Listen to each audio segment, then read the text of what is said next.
7 o'clock in St. Louis. You're listening to The Morning After, presented to you by Brown and Crouppen on 101 ESPN and the TMASTL YouTube channel. Tim McKernan, Doug Vaughn, Martin Kilcoyne with you on the program. Watch the show to see how cute we are on YouTube. YouTube.com/TMASTL. Just open up the app, and the next thing you know, you're watching the program, and you're talking it over in our Michelob Ultra YouTube chat. And you can also text into the program. 314-399-9646, Air Comfort Service, sponsor of the text inbox. And call in Callier and Thompson phone lines, 314-974-0101. Doug, an incredibly important decision for you today. What's that? It's a Sadie Hawkins, and you get to determine the cute little boy across the hall at the square dance that you want to dance with. What is the lead? I guess it's that college football playoff rankings. Jackson disagrees with you. No, I think that's a good place to getting start. beat by Notre Dame? Jackson needs to ease. I don't even know if we need to talk about that. Papers and I were texting during the game. It was a fascinating, it was an entertaining game, right? Give it that. No doubt. He's sideways with the game, Tim. Oh, no. What are you sideways about? Well, no, I just sideways. said based on the two-word answer. We have a 4-hour show, and I just said, wow, what an entertaining game. And he said, no doubt. Disappointed, but it's not college football. You can lose games.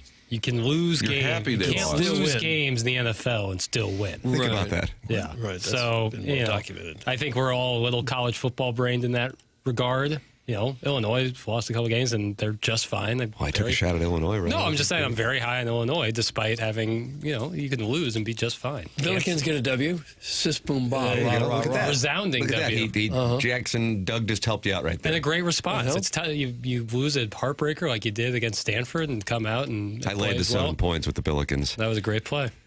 And they played in, was it a high school gymnasium?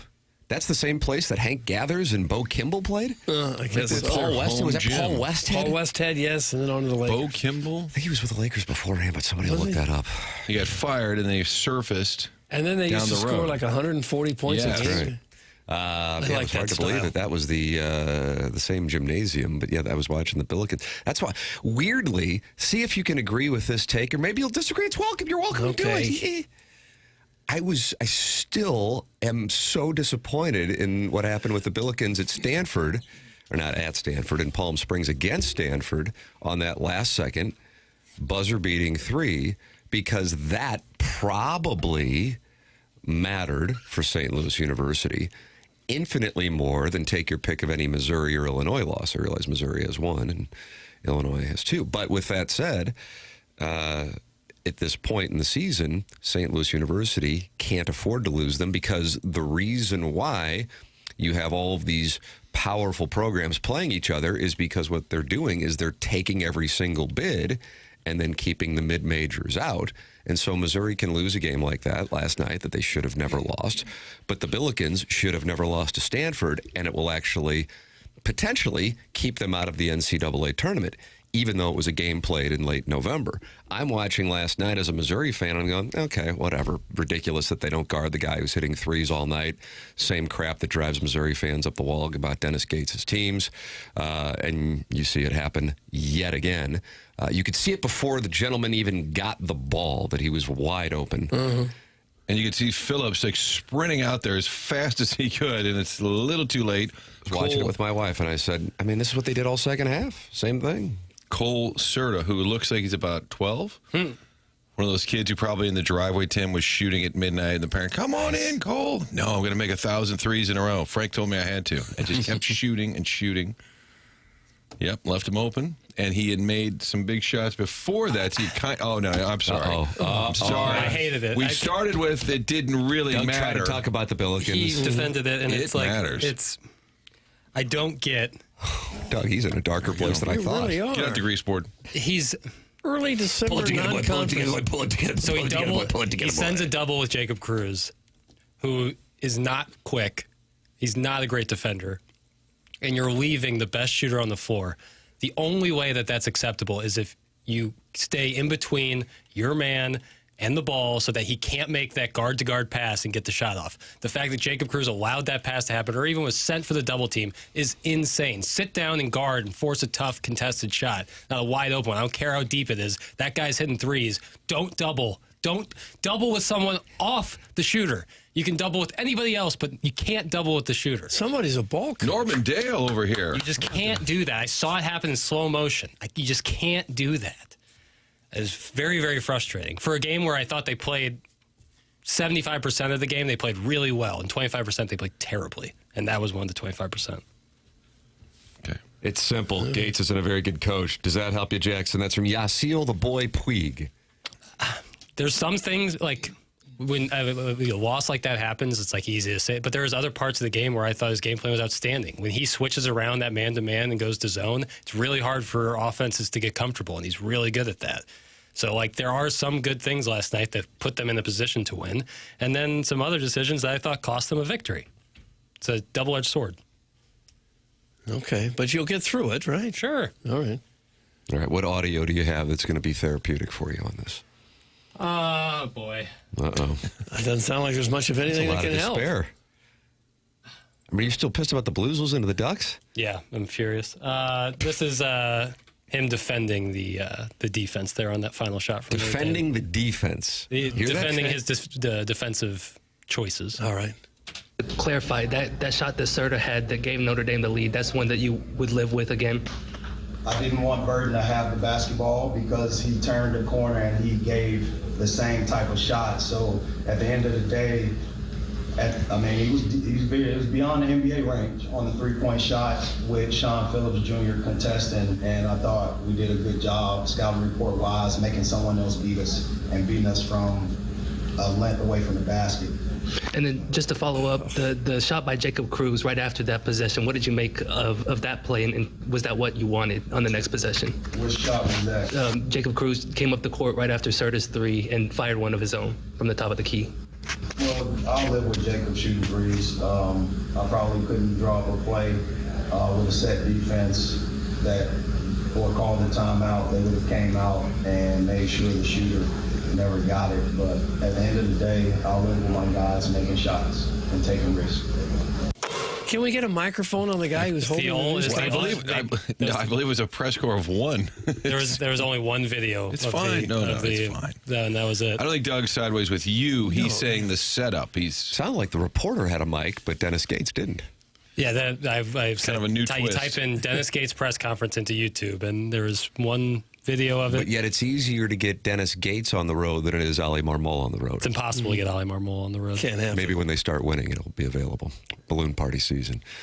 So Dennis Gates was not familiar with the Jacob Cruz play seconds after the Serta three-pointer and had to be reminded of it. That was magical. Doug, I bet you were delighted by that play. I was asleep by then, Tim. He said Phillips contested it. I'd say, sprinting full sprint, saying, oh, my God, that guy's wide open, and sprinting towards him is not what I would call contested. I didn't. Norman Dale, your that. thoughts? I didn't understand it. I would have called a timeout and drawn up a play as opposed to Cruz just firing it as soon as he came across the timeline. But what are you going to do? There is the thought that you might get an easier shot by not organizing and giving the other team a chance to get set back in their defense. I respect it, and if he hits the shot, we're not talking about that. Yeah. But, that's how the cookie crumbled. But there was, about 15-ish or so? I'd like, just drive. How many times do they go? You can go for two. They almost always kind of give you they almost always give you the ole. Yeah. Yeah. Or you'll get a foul call. Did you have a tough time sleeping last night, Papers? Mm-mm. Really? No. I mean, it happens. You're going to win some of those games. You're going to lose some of those games. It's early. And now you got Kansas. You get Kansas. You get an opportunity. Illinois. You get opportunities ahead of you. So would have liked it, but, it's good to get tested in a close game like that. Learn from mistakes. Hopefully in the future you don't go double team off the best shooter. Okay, so you're bouncing back a little bit. Yeah, that's the Dennis Gates defense. It's create turnovers or pray they miss the shot because there are going to be a lot of open shots because he wants to create turnovers and score in transition. Doesn't seem like a great strategy to me. Not my favorite. The Colonel's review, and he made the observation that the officiating was bad. He didn't say it was bad against Missouri. It was bad. I hate that. It happens. It's one of my things that tilts me on college basketball, but usually it's the dramatic officials ruling on a charge under the basket where, he's putting on a performance to sell the fact that he really has no idea if the guy was set. In this case, it was just bad both ways. And then the Colonel says, that said, the play that lost the game came on defense. Notre Dame had the ball with 17 to shoot. You knew Marcus Burton was going to have the ball. As they left the huddle, I thought, don't help off the shooters. They didn't exactly help off of them, but they gave Cole Curt room. Curt is the same guy that hit the corner three to tie the game when Mark Mitchell helped off him a couple of possessions beforehand. The TV crew said he's known as the shooter. Missouri didn't recognize it somehow, and it beat them. Then Cruz threw up a wild off-balance three with 12 seconds left, like there were 2 seconds left. Missouri played the last 29 seconds about absolutely as poorly as they could have been played on both ends of the floor. Frustrating loss. Not season-changing or anything, but frustrating. When Curt got the ball in his hands, I'm looking at the video right now, there wasn't a defender within 10 feet of him. Correct. Sean Phillips had to come flying from the block. That's the thing, is if you're going to send that double, you have to have someone willing to get to the next guy over. It's not like they did a swing pass or a skip pass. They passed it guard to guard, right 5 feet from him. The score was tied at the time. Mizzou must have been surprised that they went for the long three instead of trying to get a closer shot. You can't be surprised when you leave the best shooter on the floor. Amen. Why do Mizzou football and basketball schedule cupcakes and then immediately lose when they play a semi-decent team? Thanks. That's from Steven Time. Oh, gosh. That's bait. Hell, they's on scholarship, too. You're not going to take it. Not doing it. Kwame Voyukas IV, who is celebrating the Billikens win at Loyola Marymount, says those losses will benefit Mizzou in March. They won't. Now, Doug, when the Cardinals were losing in April in San Francisco, was that 2023 or 4? Ali Marmol said it will help them out. Yeah, well, it turned out it didn't. In October. No. This team's straight cheeks. I don't know that it's cheeks. I think the frustrating part, you look at, there's a lot of talent running around out there. And they're missing one of their best scorers, Jaden Stone.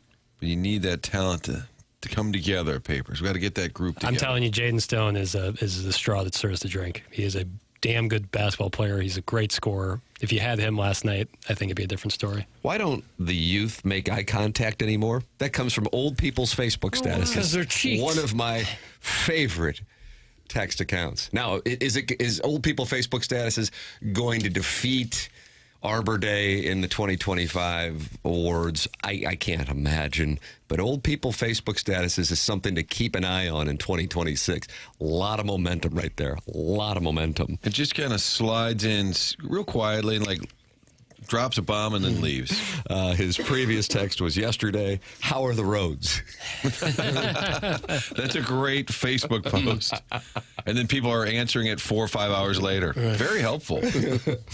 You can send in your status updates at 314-399-9646. That's how you can text in. And this week, through Friday at 11 a.m., Jackson Burkett, who's bouncing back after the loss in South Bend, will update your name if you do not have one in our Air Comfort Service text inbox. You can gather with other TMA listeners and talk it over in the Michelob Ultra YouTube chat. 144 friends are already in there this morning, including prominent Winter Holiday, John Scores, and Heimblum's spreadsheet, who says, gee, Missouri basketball has talent but is poorly coached. Haven't seen this during the past 2 seasons. That's Heimblum's spreadsheet. Geez. And he's at war with Carlos Spicy Wiener over a youth volleyball team. Mr. Licks is at war with the Orson Woods Wacko over their balance sheets. And Sharon and Clayton is at war with the self-made stay-at-home Ladue mom. There is your listener warfare update. All right. How about a warfare of the month? Oh, we have the listener of the month. Well, what about the listener warfare of the month, Papers? Do we have room for that? Sure. We got room for everything. Prize pack. come on in. The water's warm. On your Stiefel dossier today, that Jeremy Rutherford is going to be with us, brought to you by Mark Hanna of Evergreen Wealth Strategies. He will be with us at 8:50. Is he in studio? That's the plan. Or is he making his way to Boston? Well, I think he's going to be in studio. I think I'll go to Boston. Was that Augustana in 2000? I'll say 2006. It might be 2007. Am I right on that? I think I'll go to Boston. Am I right? Was it well, I don't know Boston? the years, Definitely Tim. by Augustana. Yeah. And it came out in 2005. Good thing I said 2006. That could have been a terrible loss. Don't want to lose that early in the season. Papers JR is here. Timmy's not going to be here at 8:45 or 9. He will be here at 8:50. Well, this show is so prepared that if we are off by a minute, it's going to throw off the whole thing. What's wrong with 850? That's a round number. But it seems a little too round for our gang. Yeah, like Our 9. gang, Doug, you like that? Was that Spanky? Was he in our gang? Spanky, yeah. And they were different than Little Rascals, but not really. Our gang and Little Rascals, Doug, this is kind of your wheelhouse. It's kind of the next generation of kids. Okay. I always thought they were the same. Was the alfalfa in it? Was he in both? No. All right, I'll look it up. Man. Anyway, JR will be here at 8:50. How many alfalfas Not were there? 8:51. Jackie Cooper was like the original star going way back to like the 30s and 40s. And he was in The Toy with Richard Pryor? As an adult, yeah. Did the alfalfa cut ever catch on? Not really, no. Well, I saw a little guy crawl out from under a bed in a film called Somewhere Under the Rainbow, Doug. He was a Hungarian gentleman, a little person named Panther, and he had the alfalfa cut. But other than that... did he really? Other than that... And alfalfa was murdered, the actor. Also on the real life alfalfa? Yes, the real life Doug, alfalfa just a was surprise murdered. guest, Martin. As a young man, He's he like Panther on instead. was only like 20 years old or something when he got murdered. Says person was never caught. Tim, that Augustana song is fire. Needs to be the return music. That's from former Kansas star Adonis Jordan. Big fan. Way ahead of you. Oh, wow. Doug, Augustana is a Greenville College band. That's from the 314. Oh, okay. Ken Anderson went to Augustana College. Great quarterback for the Cincinnati Bengals. Just a little tidbit I'd Always like to had throw the in there. completion percentage. Didn't he have the record for like 23 out of 24? Yeah, he was really good. He said he couldn't play. School's too small. He hadn't faced anybody. And it Tore it up in the NFL. It all comes full circle because the Greenville basketball coach runs the Paul Westhead style, where they score like 140 a game. Yeah. They may lose 150 to 140, but they don't stop. They get across half court, and all of a sudden they're just letting it fly. I like that. Usually the team that gets off the most shots scores the most points. So if you can get a shot off before you turn it over or commit an offensive foul or something, you're probably better off. Doug, I think Shipping Up to Boston is a better song. That's from the 636. Okay. That, of course, from That's The Departed. subjective. Jackson, what is a better song? I know Shipping Up to Dropkick Boston Murphys. a lot more. Like, I know that song. I'm not positive I know the Augustana Augustana's. song, but we're about to hear it. Nah, so it's going to be fun. but You're Shipping right. Up to Boston is, like, to me, the Boston song. The St. Louis song is Brown and Crouppen, and that is the presenting sponsor of this program. Founded in St. Louis in 1979, built brand new offices down on the hill right across the street from Ragazzi's here just a couple of years ago. Huge offices. They are committed to St. Louis, and they are committed to being the presenting sponsor of the morning after. They have been since 2020, that was it, 3 or 2024, and they have signed up again for 2026. Support the sponsors. That's the name of the game. They're online at brownandcrouppen.com or by calling 314-222-2222. That's Terry Crouppen, that's Andy Crouppen, and that's Ed Herman. Brown and Crouppen, local. And if you are in need of a personal injury attorney, you want somebody who knows the local legal environment, Brown and Crouppen, 314-222-2222. Remember, the choice of lawyers in a poor decision and should not be based solely on advertisements. The program's called The Morning After, presented by Brown and Crouppen on 101 ESPN, the TMASTL YouTube channel.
Doug. Was I walking out of Shea Stadium in June 2007 after a Mike Maroth song to get on the subway listening to this? I think I was. I think they were playing this at Shea Stadium, which kind of surprises me. Was he a former Cardinal or future Cardinal at that point? Current. Mike Maroth. Oh, he had pitched for the Cardinals. I'm sorry. I thought it was a Mets start. Yeah, it was June 2007. Mike You're right. Maroth. Surprise guest. But he'd be good. Lefty. Real good. The program is called First The Morning question After. problem. Not a second. Not really a second question problem. The program is called The Morning After, presented to you by Brown and Crouppen on 101 ESPN and on the TMA STL YouTube channel, where Bourbon Bob's talking to John Scores and Doug's little river birch. You can open up your YouTube app, type TMA STL, and the next thing you know, you're in there and you're talking it over here on the program. Jackson, what do you? Doug said the college football rankings he would rank is number one, but I think he was just trying to help you. I think he was just trying to help you. I would say that's the lead. You think it's the lead as well? Yeah. All right. Well, hell, Martin, do you agree with it? I'm not saying it's not. I just think it's. I think it's great for debate, but I don't think it really matters yet. Like, I mean, it does and it doesn't. The whole Miami Notre Dame thing. It's the penultimate rankings. I know. Don't say I penultimate. knew that was going to cause a problem. Yeah. But until Bama loses to Georgia or something, or Duke wins, until something significant happens this weekend. Well, I do think something significant happened last night. I was trying to induce action in the 10 o'clock hour, but I probably should have made it a case in the 7 o'clock hour to have 4 hours of attempting to collect wagers from the listeners. If you ever want to bet with me, T. McKernan at InsideSTL.com. That even though you had the number 7 team, the number 8 team, the number 9 team, the number 10 team, the number 11 team, and the number 12 team all win last week, that somehow, Martin, the committee would get together and say, well, we need to make a move. And the only question was, would they somehow say that Oklahoma's win against LSU was so questionable, and it certainly was not an impressive performance, that they got to move down, in other words, sacrifice the Sooners to protect the SEC championship game? Or would they penalize Notre Dame for only beating Stanford by, I think it was 29, because I took Notre Dame minus 32.5 on the spread zone in my big 1-6 week. Huge week. Oh, sorry, Huge week. Not your fault. Thank you.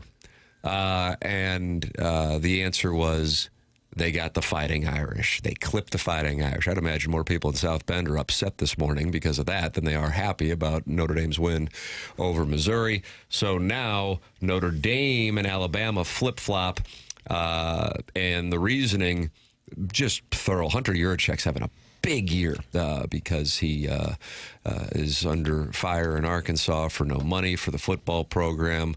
Thought he hired Alex Gorsuch. He goes to War Eagle, and now he's got a guy where they're protesting in Fayetteville and Ryan Silverfield. And because Mack Rhodes, former Missouri athletic director, had to step down because he attacked a tight end for wearing the wrong sleeves under his jersey at Baylor, he is now the committee chair. So Reese Davis asked him why Alabama, and that incredibly impressive win where they needed a late fumble from Auburn to not lose to a team that fired their coach a few weeks ago, was so impressive that they passed Notre Dame. Now, we all know that it's because they can't have a team lose in a conference championship game, which means a bunch of money to the networks, that they had to move Alabama up to protect them. But here is his answer. Alabama moved ahead of Notre Dame. Why? Reese, I will tell you the debate between Alabama and Notre Dame over the past 3 weeks has been one of the strongest debates we've had in the room for the past 2 years that I've been a member of the committee. And I think this week, as we looked at those two teams and how closely they have been over the past 3 weeks, Notre Dame went on the road, had a strong win at Stanford, but Alabama went on the road in a rivalry game. Looked really good, especially in the first half, getting up 17-0, ran the ball well. Auburn came back at them. They had a great gutsy call on 4th and 2 late in the third quarter to get a touchdown, and then got the turnover late in that game. And I think that was enough to change the minds of a couple of committee members to push Alabama up ahead of Notre Dame in this week's rankings. You know what the question is going to be, is that you're not going to want to have a team lose in the SEC championship game and get bumped out if, say, BYU wins the Big 12. Did that come up in the room? It did not, Reese. We will evaluate the results of the championship game after they are all completed over the weekend. I understand he's in a brutal position. I have to say that. It was the same guy who was doing Saddam Hussein's reporting, Doug, was at Baghdad Bob in 2003. Yeah. Oh, he'd be good. Yeah, he'd be fun to have I wonder on, what too. he's doing now. He's going to be a surprise guest on Thursday, I think. Initials, B. B. B. Doug, Doug, B. yeah. B. Baghdad Bob. But is there anybody, and I mean anybody, who believes that? They cannot have, at this moment, while these things still exist, and I do not think they will be with us by the time 2030 rolls around, a team get to the conference championship game, in particular in the SEC or Big Ten, and then lose it, and then get knocked out of the college football playoff. And, Doug, I don't know if you like this or not, but I'm going to move forward anyway. What? Full stop. Oh, don't say full stop. I knew that was going to be a problem. Yeah, I don't care for that. Don't need that. Just stop talking, and we understand that you're done. Yeah, but then it makes it look like I think I get a few more likes if I say Okay, it that mic way. drop, full stop, period. That's all I got to say. It all works. What about Taste Me? No, I don't like that one. Well, I think no matter how many teams get into the playoff, whatever structure they decide, somebody's going to be whining about it near the bubble. I understand that. Every But single let's year. isolate in on this. Let's not get distracted with that. You had a team win by 29 points and move down in the rankings because a team went and beat Auburn. Alabama passes the eye test for some team. There you go. Full stop. There you go. Yeah, and it really shows the importance of not allowing these conference championship games to be devalued for the television package. Again, I understand it, that the perhaps ultimate sacrificial lamb was Notre Dame. They didn't do this to like a BYU or a Vanderbilt. They did it to Notre Dame. So that really shows the importance of the conference championship games and their value dollar-wise.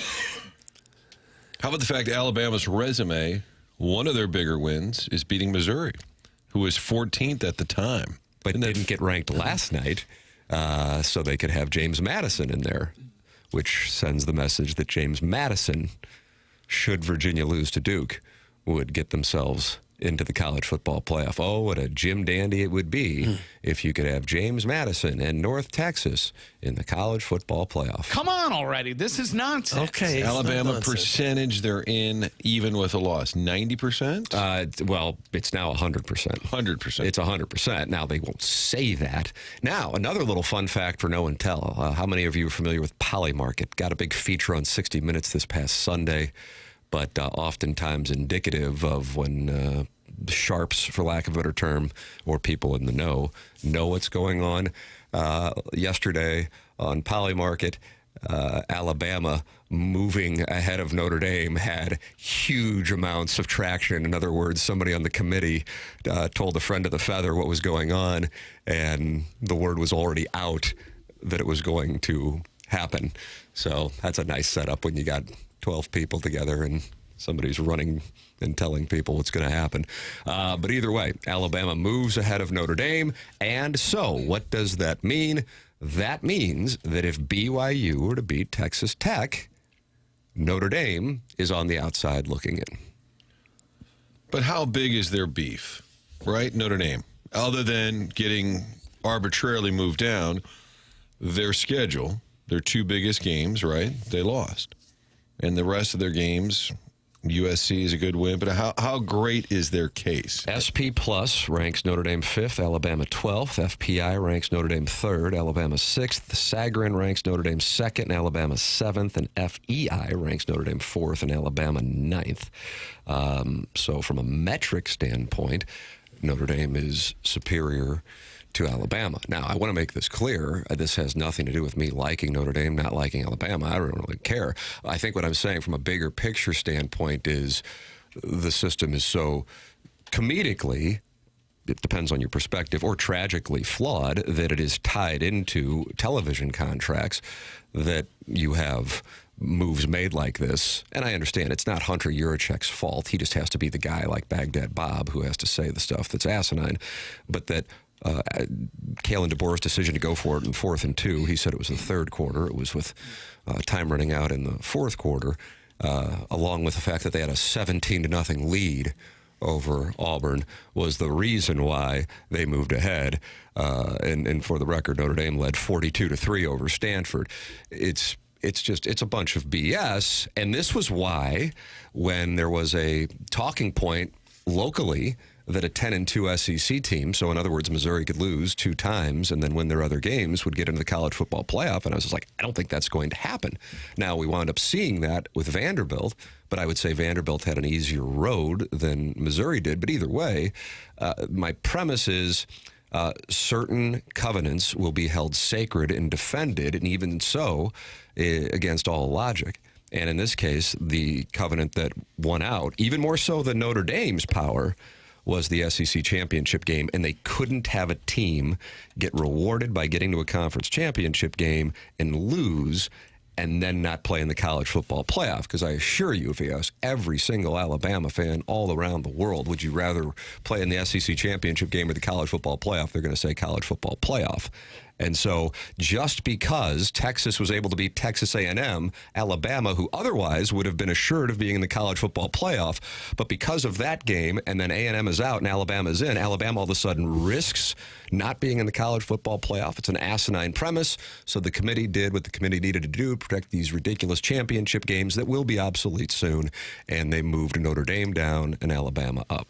And therefore, I got a problem with it. There's a headline. Greg McElroy says committee corrected a wrong by putting Alabama in front of Notre Dame. Greg McElroy, let's see, did he play I college? was quarterback at Alabama. Oh, he went to Alabama. Yeah, I think so. And how about being an Arkansas fan and your athletic director, who you feel botched the hiring of your next football coach, is on TV breaking down an Alabama game late in the year that otherwise wouldn't mean anything to the AD at Arkansas. Like, hey, maybe you want to focus on this thing over here in Fayetteville? Well, I wouldn't be too pleased with that. He's having a rough year, Hunter Yurichek. Yeah, rough year. Now, even though you got Miami not playing this weekend and Notre Dame's not playing this weekend, the door is open for Miami to pass Notre Dame. At least that's what it was sounding like from Hunter Yurichek when Reese Davis asked him about it. Because you're still honoring head-to-head between Alabama and Oklahoma with the Sooners being up. But it has not carried the day for Miami and Notre Dame. Neither Miami nor Notre Dame play anymore. Among the teams who are finished playing, do not play this week, can their order flip next Sunday in the final rankings? Or is the order for the teams whose hay is in the barn, whose resume is complete, are they set in terms of where they are relative to one another? Great question, Reese. The management committee during the offseason provided some clarification to some comments that were made last year. And indeed, idle teams can move following the results of the championship games and how they impact the teams that are around those that play in the championship game, and data such as strength of schedule, teams that may be idle. So yes, teams that are idle can move up or down. So we're not set with Miami definitively being behind Notre Dame no matter what. Is that fair to say? Reese, following the championship games, we will re-rank the top 25 teams, and we'll see where they fall. I'm going to take that as the Canes still have a chance. How could they? How could they move up if neither team is going to play again? How could you vault one over the other? The eye test? They go back and rewatch every game. Instead of making a good football hire, your athletic director will go back and rewatch another team. And for the record, while I am sitting here making my point, it's not a complaint about Notre Dame versus Alabama. It's a complaint about what transpired, because it's not about what took place on the football field. It's about they can't afford to have these worthless games that are tied into their television deal be clearly detrimental to a team if they get to them. In the case of Alabama, who did win the regular season in the SEC, they are the #1 seed in the SEC, albeit by virtue of tiebreaker, but they did play Georgia head-to-head and win that game. But guess what? Miami played Notre Dame head-to-head, and they won that game. Miami should be ahead of Notre Dame. If your reasoning is, okay, everything else is, they're talking about the same records, fine. 10-2, 10-2. Well, what are we going to do to decide it? Well, did they play? They did. Who won? Miami? Miami ahead of Notre Dame. But... And you had one of those ranking services that said Notre Dame is fourth based on analytics? These are the respective rankings. SP Plus, that is from former Tiger Board poster Bill Connolly of ESPN now. Notre Dame is 5th, Alabama 12th. FPI, Notre Dame 3rd, Alabama 6th. Notre Dame 3rd. Sagarin, Notre Dame 2nd, Alabama 7th. And FEI, Notre Dame 4th, Alabama 9th. You have to really look at this in a bizarre way to think that Notre Dame deserves to be the 2nd or 3rd or 4th ranked team in the country. So it sounds like you want to fight Jeff Sagarin. I think it lessens the credibility of his service if he can look at Notre Dame and think that they deserve to be ranked 2nd, 3rd, 4th. Not even close. Not close. So this is where the Vaughn Index comes out? Yes. They had good losses, Doug. Close losses. They could have won. The argument is, yes, but they didn't win. No, they did not. Well, they almost Doesn't matter if you win or lose the game. And then if all things are equal, then you can look at the actual play of the game. For example, if you want to go, okay, well, let's make our case for Texas, that's fine. However, in addition to winning games, let's look at what actually played out. And they had to go to overtime against two really bad teams in Mississippi State and Kentucky. Texas making their case, they got to move up 3 spots. They did beat an undefeated Texas A&M team. Vanderbilt goes to Knoxville, beats the hell out of Tennessee. They don't move. Miami goes to Pittsburgh. They beat the hell out of Pitt, one of Notre Dame's glamour wins, and they don't move. So current odds to make the playoff, Notre Dame minus 500, Miami plus 650. There you go. Was there a question in there? Yeah, what the hell are we doing? Sorry. It's a little bit like "And Justice for All," the great Al Pacino.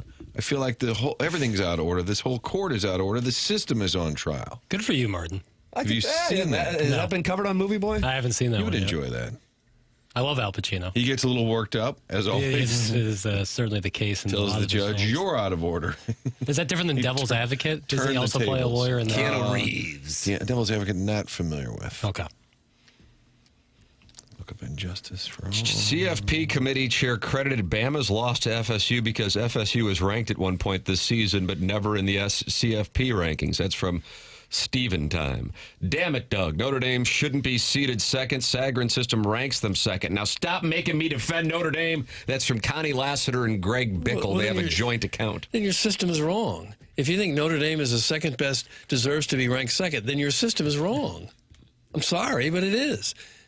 Well, who are you going to put them ahead of Ohio State or Indiana based on what they've done? Or Georgia? Your system sucks. If you think Notre Dame is the second best team in the country, your system sucks. And the committee never really has you believing that they've got the pulse of anything. They just shut it down. They always feel a little nervous, a little sketchy, a little misguided, and they always explain it poorly. I just can't understand how teams who don't play could possibly move. Like, I don't. What are you judging that off? Two teams, neither one of them plays. One leapfrogs the other. Yeah, I get based like on a team not that playing. plays could leapfrog an idle team or fall behind an idle team, but moving an idle team, it's just what are you basing it off of, I guess, yeah, the rewatch. They're doing the rewatchables with Bill Simmons. They're going back and watching football games from earlier this year. It's Chris Ryan and Hunter Yurachek. Somebody did text in, because the assumption is Alabama is fine. That's what this is all leading up to. What if they lose by 40 to Georgia or just play horrifically? They've already kind of made it clear it doesn't matter, but it would be wonderful entertainment if that were to happen. I mean, wonderful entertainment. And Alabama's strength, in particular in that win against Georgia, was their third down conversions. In Columbia 2 weeks later, might have been 3 weeks later, it was their fourth down conversions. But against Georgia, it was their third down conversions. And they will probably be without Jam Miller. We saw him get hurt in Columbia late in that game. He's probably not going to play Saturday in Atlanta. And Jam Miller is not only key for their running game, but he is key for their pass protection on third down. And that is something from the intricacies of the game standpoint that is key. And if they cannot throw the football with those wide receivers and Ty Simpson, then you're going to have a real problem against a team that certainly can put up some points in Georgia. Now, you sit there and go, okay, well, motivations.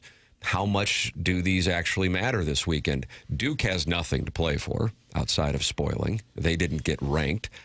I cannot imagine, for as ridiculous and kind of obvious that it was going to be something, I'll use the term corrupt, but just they would mess around with the rankings last night to protect the SEC championship game or to protect Notre Dame. It was one or the other. Like I said, I thought either Notre Dame or Oklahoma would be the sacrificial lamb. In this case, would they sit there and go, okay, Duke gets to get in as an 8-5 team because we got to get the ACC in? I actually think it might be more likely that you would have Miami get in, and so you have an ACC team, and that is where they might, quote, correct the wrong of Notre Dame being ahead of Miami, despite the fact that at this moment Notre Dame is ahead of them and they're not playing. They would say, okay, Miami, by virtue of head-to-head, is ahead of Notre Dame. Then you would sit there and go, well, why aren't they right now? And I don't have a great answer for you there. Just because. When in doubt, just say I test. Mm-hmm. But yes, that. Just because a larger chunk of the country would probably watch them on TV than Miami. How many times have you grabbed the poop? What? What now? It's fair. Notre Dame has a huge national following, so I'm sure that's probably going to be the tiebreaker. Alan Dadeville, and he loves the Georgia Bulldogs, and he knows that Alabama tends to own their souls. He says, it won't happen, Martin. I promise. That's Alan Dadeville. When Alan Dadeville makes a promise. I understand that, but what if? Since a lot of this is fairy tale talk, what if? It'd be fun. If BYU gets in, Texas Tech gets in, do we agree? I mean, Texas Tech is... So then you go, okay, Texas Tech, let them in, Big 12 gets 2 in, but Texas Tech could wait until December 31st to play a game and then be playing in Arlington, Texas a couple times. So I would imagine they would enjoy having the bye, so they're motivated. You know what the number is on that? Fine, I'll tell you. 12.5. BYU is getting 12.5 in a game that if they win... they play in the college football playoff. I think if Texas Tech loses that game, I think they could get bounced. Wow. They would fall behind Notre Dame? I think it's possible. Losing to a team that they already beat would knock them out from 4? I think it might. They'd have 2 losses. Notre Dame, Miami have 2 losses. But they've also played an extra game. But then we're giving weight to the conference championship games, but we're saying with Bama, they actually don't matter. Again, the system. Texas Tech has not played nearly as difficult a schedule as some of the teams ahead of them, though. Right. But so again, what if they said that? Conference championship games can mean more if your regular season schedule wasn't that beefy. Well, in the SEC, it just means more. I really like that. You can't. I think, in my opinion, you can't set the precedent that a team playing an extra game, a game in which they are rewarded for their great season by getting the opportunity to play, can cost them a chance at the playoff. Agreed. We were just workshopping. No, I think it's a good thing to workshop. Possible spin. Jackson Burkett. Yeah, anything we can ask you that'll take your mind off of what happened in South Bend last night is going to help. Sure. If you could bet your Red Ryder, Doug, you know the old Red Ryder? The wagon? Is it my wagon? I thought it was a BB gun. Is that from A Christmas Story? Well, I call it a prominent winter holiday story, just to not offend anybody. Okay, Mr. War on Christmas. The poster gets a little thin. Yes, I'll bet my BB gun. Correct. That Alabama's in. Yeah. Because I think they're going to win on Saturday. But even if they lose, I think they won't mess with that. Yes, they're in. What about your Red Ryder on Texas Tech being in? Yeah. Okay. Yep. All right. No matter what. What about Notre Dame? Yes, they'll be in. So therefore, you're operating on the premise that Texas Tech is beating BYU. That's where yeah. you are. I think Texas Tech is going to beat BYU. I think. So then at that point, then we have. You see, there's no way out. This is a game of tic-tac-toe where you're cornered. You can put the X there, that's fine, but you're going to lose over there. You're doomed. They either are going to have the situation where Notre Dame gets in over Miami, or you're going to have the magic that is the James Madison, North Texas, Tulane. Yeah. How do you do? Right. 12 and 11. No matter what, there's going to be somewhere like Miami's getting screwed out of it. Notre Dame's going to get screwed out of it. Vanderbilt has a claim to be like, wow, we're getting screwed out of it. You know, that like Could no be the matter what. impetus for Notre Dame to finally join a conference. Yeah, it could be. This could be the impetus to be like, hey, you want to never like if you want to leave no doubt when you have a good football team, just join a conference. What if that's the ulterior motive of the committee? Saying behind closed doors, let's squeeze these Irish once and for all. Yeah, I think the ultimate motive was you cannot have the SEC have a team play in the conference championship game and then get penalized. I really think that was the primary reason. Now, again, these conference championship games will be gone. In my opinion, I don't know this, but I think it might even be before 2030, but bet everything I got by 2030. And I think it'll be a college football playoff weekend. And then you would have that Army-Navy game move up, which I think full on board with is where it's going to wind up. All right, your thoughts are welcome. 314-399-9646. That's how you can text in.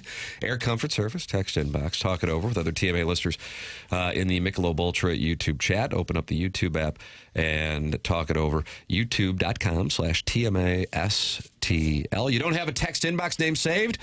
Just politely ask Jackson for a name, and you will have it today through Friday at 11 a.m. We have Cardinal news. That's going to delight some people. It's also going to anger some people. No matter what, they're not happy. But in this case, we have some sound from Sonny Gray and Wilson Contreras developments. That's coming up next here on The Morning After. Presented to you by Brown and Crouppen on 101 ESPN and the TMASTL YouTube channel.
This is Jackson with a Sports Center update driven by Johnny Wandoff Chevrolet and Johnny Wandoff Autoplex. Blues back in action on Thursday night, taking on the Bruins. Pre-game at 5 p.m., puck drop at 6 p.m. right here on 101 ESPN. That was another Sports Center update driven by Johnny Wandoff Chevrolet and Johnny Wandoff Autoplex. See them at wandoff.com. Chevy, together we drive. Are you kidding me?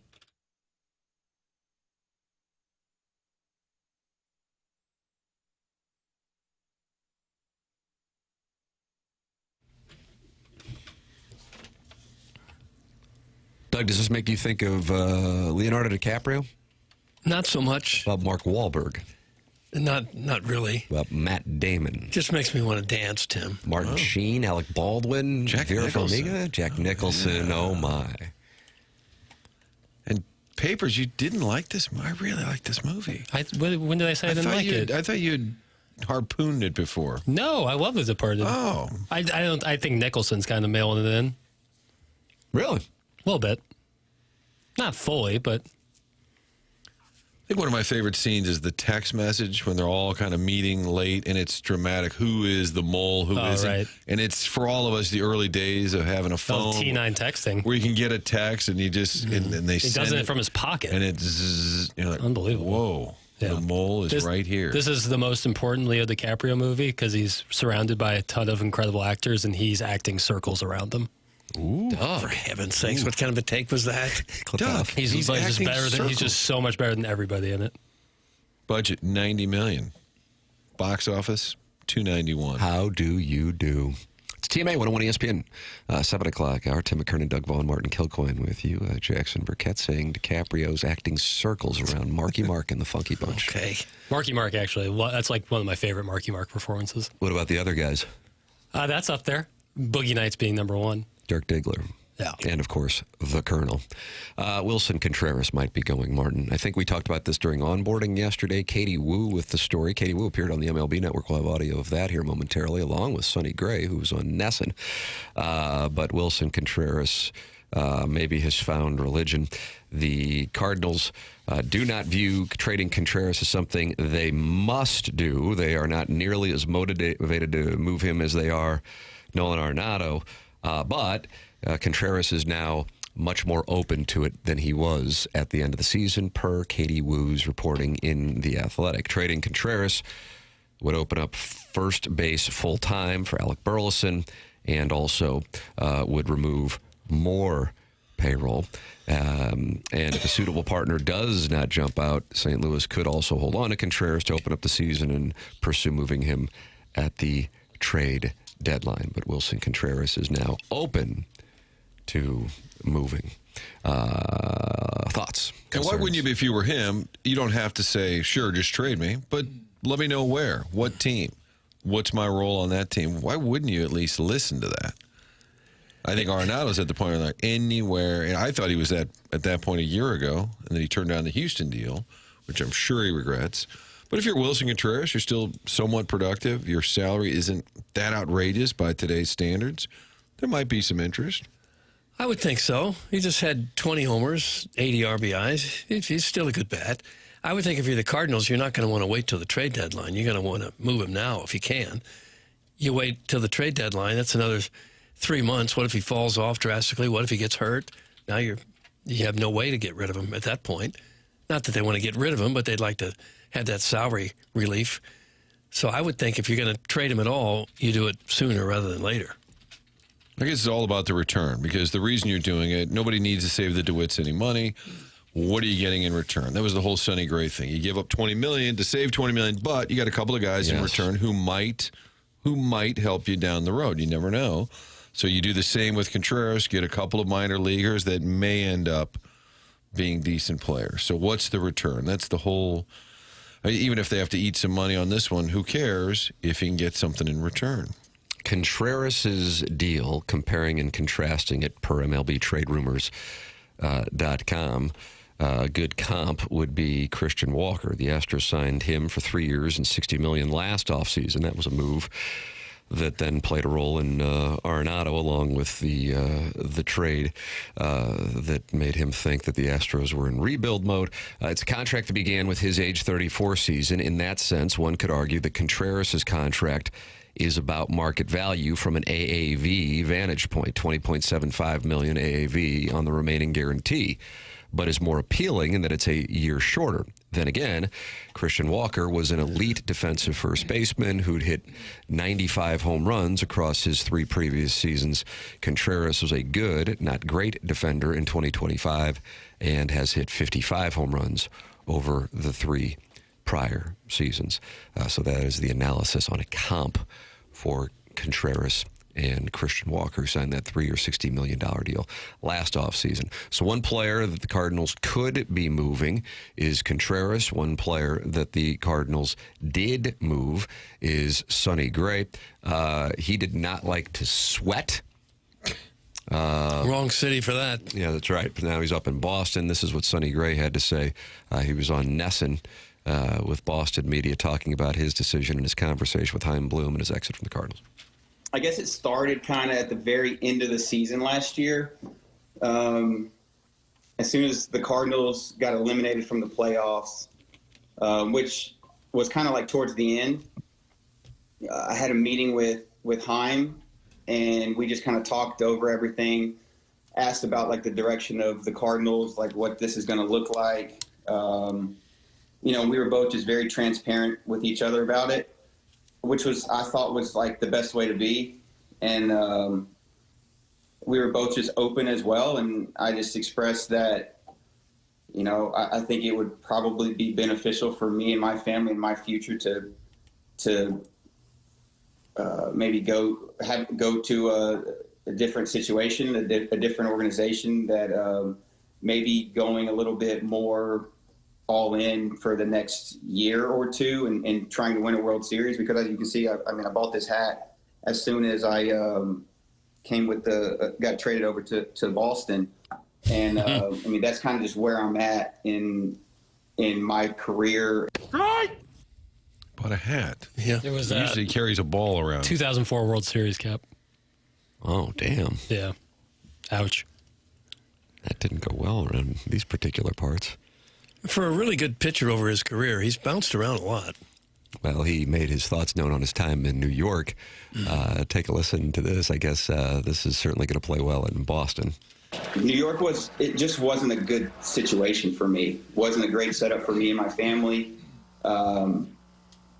I never wanted to go there in the first place. When that was kind of happening, when we were in Oakland and I was getting traded, that was a long time ago. I never wanted to go there. So then I was there, and it just kind of like it just didn't really work for kind of who I am. Okay. And I could agree with that. Knowing him just from a slight distance here, being around him a little bit, I can't see him really enjoying New York. So that's not playing well, as you can imagine, in New York. And the Talkin' Yanks, which is a subsidiary of John Boy Media, put a clip out of him like a year after he got traded away from the Yankees, saying how much he loved New York and how it was a great part of his journey, how like he learned a lot and grew a lot as a man and a pitcher. Wow, it sounds like he'll be on the college football playoff committee at some point. Well, that'll be good. It'll be fun. Him and Hunter Yurchek can talk it over. Here is Katie Wu on the Cardinals' plans after they have traded away Sonny Gray. Now, if we're going to go up the list, let's go the least likely after Arenado. I would go with Contreras, though he is, as we reported today on The Athletic, more open to engaging trade offers and could waive his no-trade clause for the right fit. Then I'm going to go Brendan Donovan here. And Brendan Donovan is a name that we've talked through all winter. He's coveted so much interest. I mean, half the league is on Brendan Donovan, and there's so much to lack about him coming off an all-star season. Really, I think a core player for the Cardinals in 2025. But the Cardinals aren't inclined to move him for that reason unless they're completely blown out of the water, which leads us to our number one candidate, Lars Nootbaar, the most likely to be traded next, in my opinion, because he is coming off a down year offensively, had double heel surgery to end the year, but Rival clubs look at Newbar as a prime bounce-back candidate. He's just 28 years old. A lot of upside. You look at the metrics. You look at what he can do in maybe a smaller ballpark based on his swing. A lot of teams interested in Newbar and Donovan. The Cardinals, of course, another priority for them is to alleviate their logjam with an abundance of their lefty hitters. Moving Newbar would accomplish that. Okay. It is amazing. The metrics, this goes back to that Notre Dame math that Doug called FUI, I believe, loosely. Yeah. The metrics love Lars Nootbaar. So I would say, great. If you can package that up, great. They've got a crowded outfield. Nobody really jumps out at you, but there's a whole bunch of them. If you could trade Nootbaar. And Nootbaar is one of those guys that you think he's got all the physical tools to be an outstanding player. He's a big guy. He runs well, throws well. He's got some power when he connects. You just keep waiting for him to click it up a notch to get to that next level. Injured a lot. And he hadn't done it yet. Yeah, but if you just look at the metrics on him, the analytics, I guess, I could see why you would think that this is going to be a difference-making type of player. He just hadn't gotten there. Martin, I'm going to go predictioneering. Okay, here we go. Will Brendan Donovan be traded this offseason? I think I said 75% last week, and you thought that was low. Yeah. Having talked to the committee now, nothing's changed since last week, but we're going to move our number 80%. It got moved up. Doug, what do you think? Even though the trade was idle this past week. I'm going to go with 80.5%. Oh, this Doug, he's sharp. 80.5. I think he's one guy that you can actually get a return for. Even Contreras, I don't know how much you're going to get for Contreras. They'll pick up some money and they'll get a prospect. But what kind of prospect? Darnell Cole's son. That's probably what they'll get. Yeah. I mean, Little Coles is what they say. It's not that hard to find first baseman who can hit like Contreras hits. Almost every team in baseball has one. So I don't know who's going to give you a whole lot of valuable talent in return for Contreras. But he's a catcher in baseball right now. He's carrying 5 catchers. No, he doesn't catch anymore. Hey, guys, stay woke. Donovan has some real value. I would think that the return for him would probably be better than the return for anyone else. I think math people all know that the best way to make money is to parlay. Yeah. I'll give you a parlay. Donovan, gone. Nootbaar, gone. Contreras, gone. Ship it. Tam Avenue Capital Partners. That boy is scrappy. I do feel bad for an old school GM in the last 20 years on the phone. Yeah, what about, can I interest you in Contreras? Well, we were looking at his WAR plus minus BPF. Ooh. Well, yeah, but he's a fiery guy. He's the kind of guy you're going to want in the room. Like all those guys who would just spin things. Like, players, he's just a great teammate. And like, yeah, we were looking at his exit velo. Yeah, but he really is just a great kid, and just people gravitate towards him in the room. And yeah, but we were looking at some of the other numbers, like just trying to spin it in the old days, where they didn't have all of these numbers to stare at. I'm sure that's how Walt got. The Marlins, you're going to want this Pablo Ozuna, man. He's an up-and-comer. They would always just package a bunch of guys, and they just sounded like they were going to be great players, and they never were. And, Doug, you're concerned because the prospects don't often work out. No, they don't usually So that's why I think they're going to do it in bulk, and then at some point, out of all the returns, somebody will hit. Winter meetings coming up. I think you're going to see some activity. Katie Woo's report in The Athletic said the Cardinals are expected to be one of the most active teams, except it is selling, not buying. You can read more at theathletic.com. Go Stick 92 is in the Michelob Ultra YouTube chat and says, I'll help Newt pack up, but they aren't going to get anything for him at this point. He's in the first class inducted on the projected Hall of Fame class. That's up and up. He was very talkative, really a great guy. But I think because of that, he became kind of like a centerpiece of the team. And you're like, well, he's not a star. Mm-hmm. And also Arenado and Goldschmidt were quiet stars. So that opened the door. Bader got made fun of because they would always trot him out. The king. Jake's Coke Rails. We missed him. Pass the Plowhawk about that. Yeah, Plowhawk and I were texting yesterday. Once I found out the man's got a child coming, Doug. How about that? Yes, he does. He does indeed. Wow. Texting about it. Little Plow. Yeah, he was all worked up about drink. I can imagine. That's what got him going. Men, have you or your family seen a change in you? Not quite yourself anymore, struggling to focus, no energy for the people you love? Put it this way. If your bedroom could talk, would it have anything to brag about? It could be you're getting older, or work stress, or the undeniable fact that we've all become our kids' personal unpaid Uber drivers. It could also be your testosterone calling it quits, and you never got the memo. Well, Mentality can help you change that. Stop being tired of being tired. Get back to the guy you used to be. Visit mentalityhealth.com. That's mentalityhealth.com. I have been tested out there. Really quick process, easy process, friendly staff. It's Mentality. Online at mentalityhealth.com.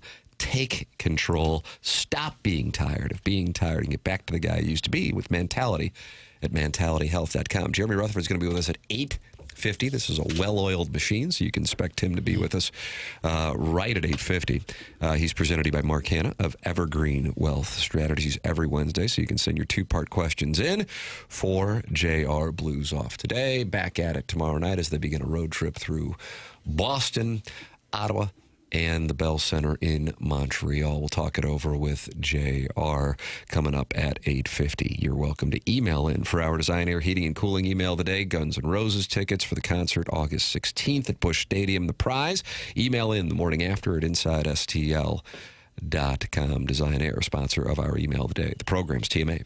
It's presented by Brown and Crouppen on 101 ESPN and the TMA STL YouTube channel.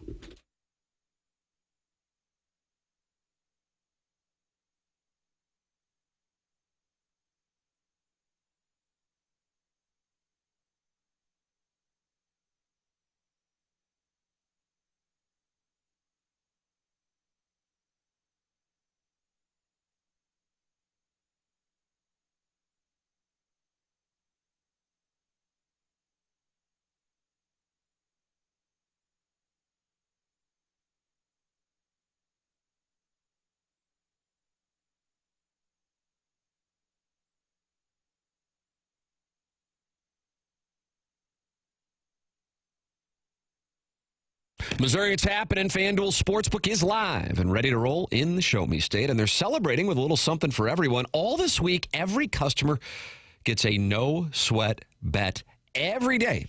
That's right. No matter what you are betting on, if it doesn't hit, you'll get bonus bets back to keep the action going. Whether it's football, basketball, hockey, or whatever you're into, you can bet it all on an app that's safe, secure, and built for every kind of fan. The interface is quick. The payouts are fast, and the experience is top tier. Martin, you are eyeing the Thursday night game with the Cowboys and the Lions. The Cowboys getting 3. The total is 54.5. The game is in Detroit. What you got? Well, I'm coming off that heater on Monday where I gave everyone money. Yes, you did. Patriots beat down on the Giants. The Lions are a tricky team right now. They're favored by 3 at home. Cowboys are starting to sneak back into great Thursday night game. Playoff conversation. I'm going to stay away from winner loser. I do think over. The Cowboys can score, boy. The over strikes me as a great play, but is it too square? I don't know. 54.5, you're going over. I'm going to go over. Martin on the over tomorrow night. Cowboys and Lions 54.5. Download FanDuel or visit FanDuel.com/Missouri to get started. FanDuel Sportsbook now live in Missouri. Must be 21 or older in present Missouri. Gambling problem, call 1-800-GAMBLER. Opt-in required each day. Refund issued as non-withdrawable bonus bets that expire 7 days after receipt. Max refund $20. Restrictions apply, including token expiration. See terms at sportsbook.fanduel.com.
By Jackson's force feeding this 2004 World Series thing down our throats this morning. Just some Boston tunes. A lot of bands from Boston. James Taylor's from Boston. Yeah. The band Boston. I think the Cars. Apparently the ladies loved his style, too. James Taylor? Yeah. I could see that. Carly Simon liked him. Yeah. Yeah, he did well for himself. He needs to head up to see Han. Is that who she wrote You're So Vain about? Well, that was always about Warren Beatty, we thought, okay. supposedly. So. And James Taylor now kind of looks like Paul Feinbaum. Oh, does he really? Well, I don't know. Do the ladies love Paul Feinbaum style? I think they do now. Mouth of the South. They like his ears. It's TMA 101 ESPN Fisher Window and Door Store, 8 o'clock hour. It's a program that solicits your involvement. 314-399-9646. Air Comfort Service text inbox. That's how you can communicate with this show at all times. You can also talk it over with the TMA listeners. You open up the YouTube app, you type TMA-STL, then you click subscribe, and the next thing you know, you're in the Michelob Ultra YouTube chat with 237 friends. Spicy So is in there, along with Bourbon Bob, John Scores, and Craig Thompson, 4878. He says, great Boston bands, Gangrene, Jerry's Kids, The Freeze, The Bruisers, but also F. Boston is correct. Jackson, do you agree with his list of bands? I don't know any of those bands. Yep. Honestly. I'm like Doug, not great lyrically. No, I'm not great lyrically at all. So subscribe to the TMA YouTube channel and talk it over there with Craig Thompson and 4878. You can rank Boston bands. Did they play they had the Standells play before Game 1 of the 2004 World Series? Gosh, I don't And that's remember. Dirty Water. It's the big Boston theme song. It's about the River Charles. The Dirty Dropkick Water. Murphys were out there. Was it Game 2? I swear they had them there too. On the Wasn't field. that Papelbon song? Was Shipping Up Papelbon to wasn't on the 2014. Right. But like when he would come out, they would play Shipping Up to Boston. He seems like the perfect Boston guy. Boston sucks. It's from the Crystal City Liquor Man. Went there this summer. What a lovely town. Cool city. Yeah. A lot of history there. team? Yeah. No. It has been post the NBA. Or actually, the NBA Finals are going on. It was on the way to the there. Sweet Sweet Guy's wedding. I That's believe. right. I was going up there. Aerosmith from Boston. Big myth, sorry. Doug, no nudes. I'm with my family. That's from Okay. Paul Broadhurst. I'll I stop don't know if you sending them. texted. I'll stop sending them. I thought he wanted them. So Missouri loses last night. Jackson despondent. I'm not sure what Missouri was doing defensively, unfortunately. I oftentimes say that. And the Billikens won, beating Loyola Marymount. And here is friend of the program, occasional fill-in host Josh Schertz with his analysis. You know, proud of our guys. Thought we responded well to a really tough loss on Friday. It was a gut punch, but I was happy to see us come out with a better energy level. I thought we had a lot of contributions up and down the roster. All 9 guys that played a lot of minutes contributed. You know, I thought there was a lot. And the biggest improvement to me from, you know, when we got on the plane to hopefully going home is, you know, we've dealt with some adversity. We've had to find some ways in some tough situations. I think we're a more connected, tougher team. We've been more battle tested than we were before we got on the plane. There you go. Swish. Been out in L.A., Palm Springs area. They've been out there for a week. Probably at the Viper Room. He's the kind of guy, you know, obviously a friend of the program, comes in here a good amount. I would love to talk with him about how he handled that loss on Friday against Stanford. Like, because he'd go into a thorough breakdown of it. Because he knows that actually really mattered. It mattered 10 times as much as Missouri's loss to Notre Dame to St. Louis University. Again, because of the way college basketball is being chopped up amongst how many conferences, Jackson? Power 5. Plenty of them is the answer. Yeah. Big 12, SEC, Big 10, ACC, Big East. Yeah.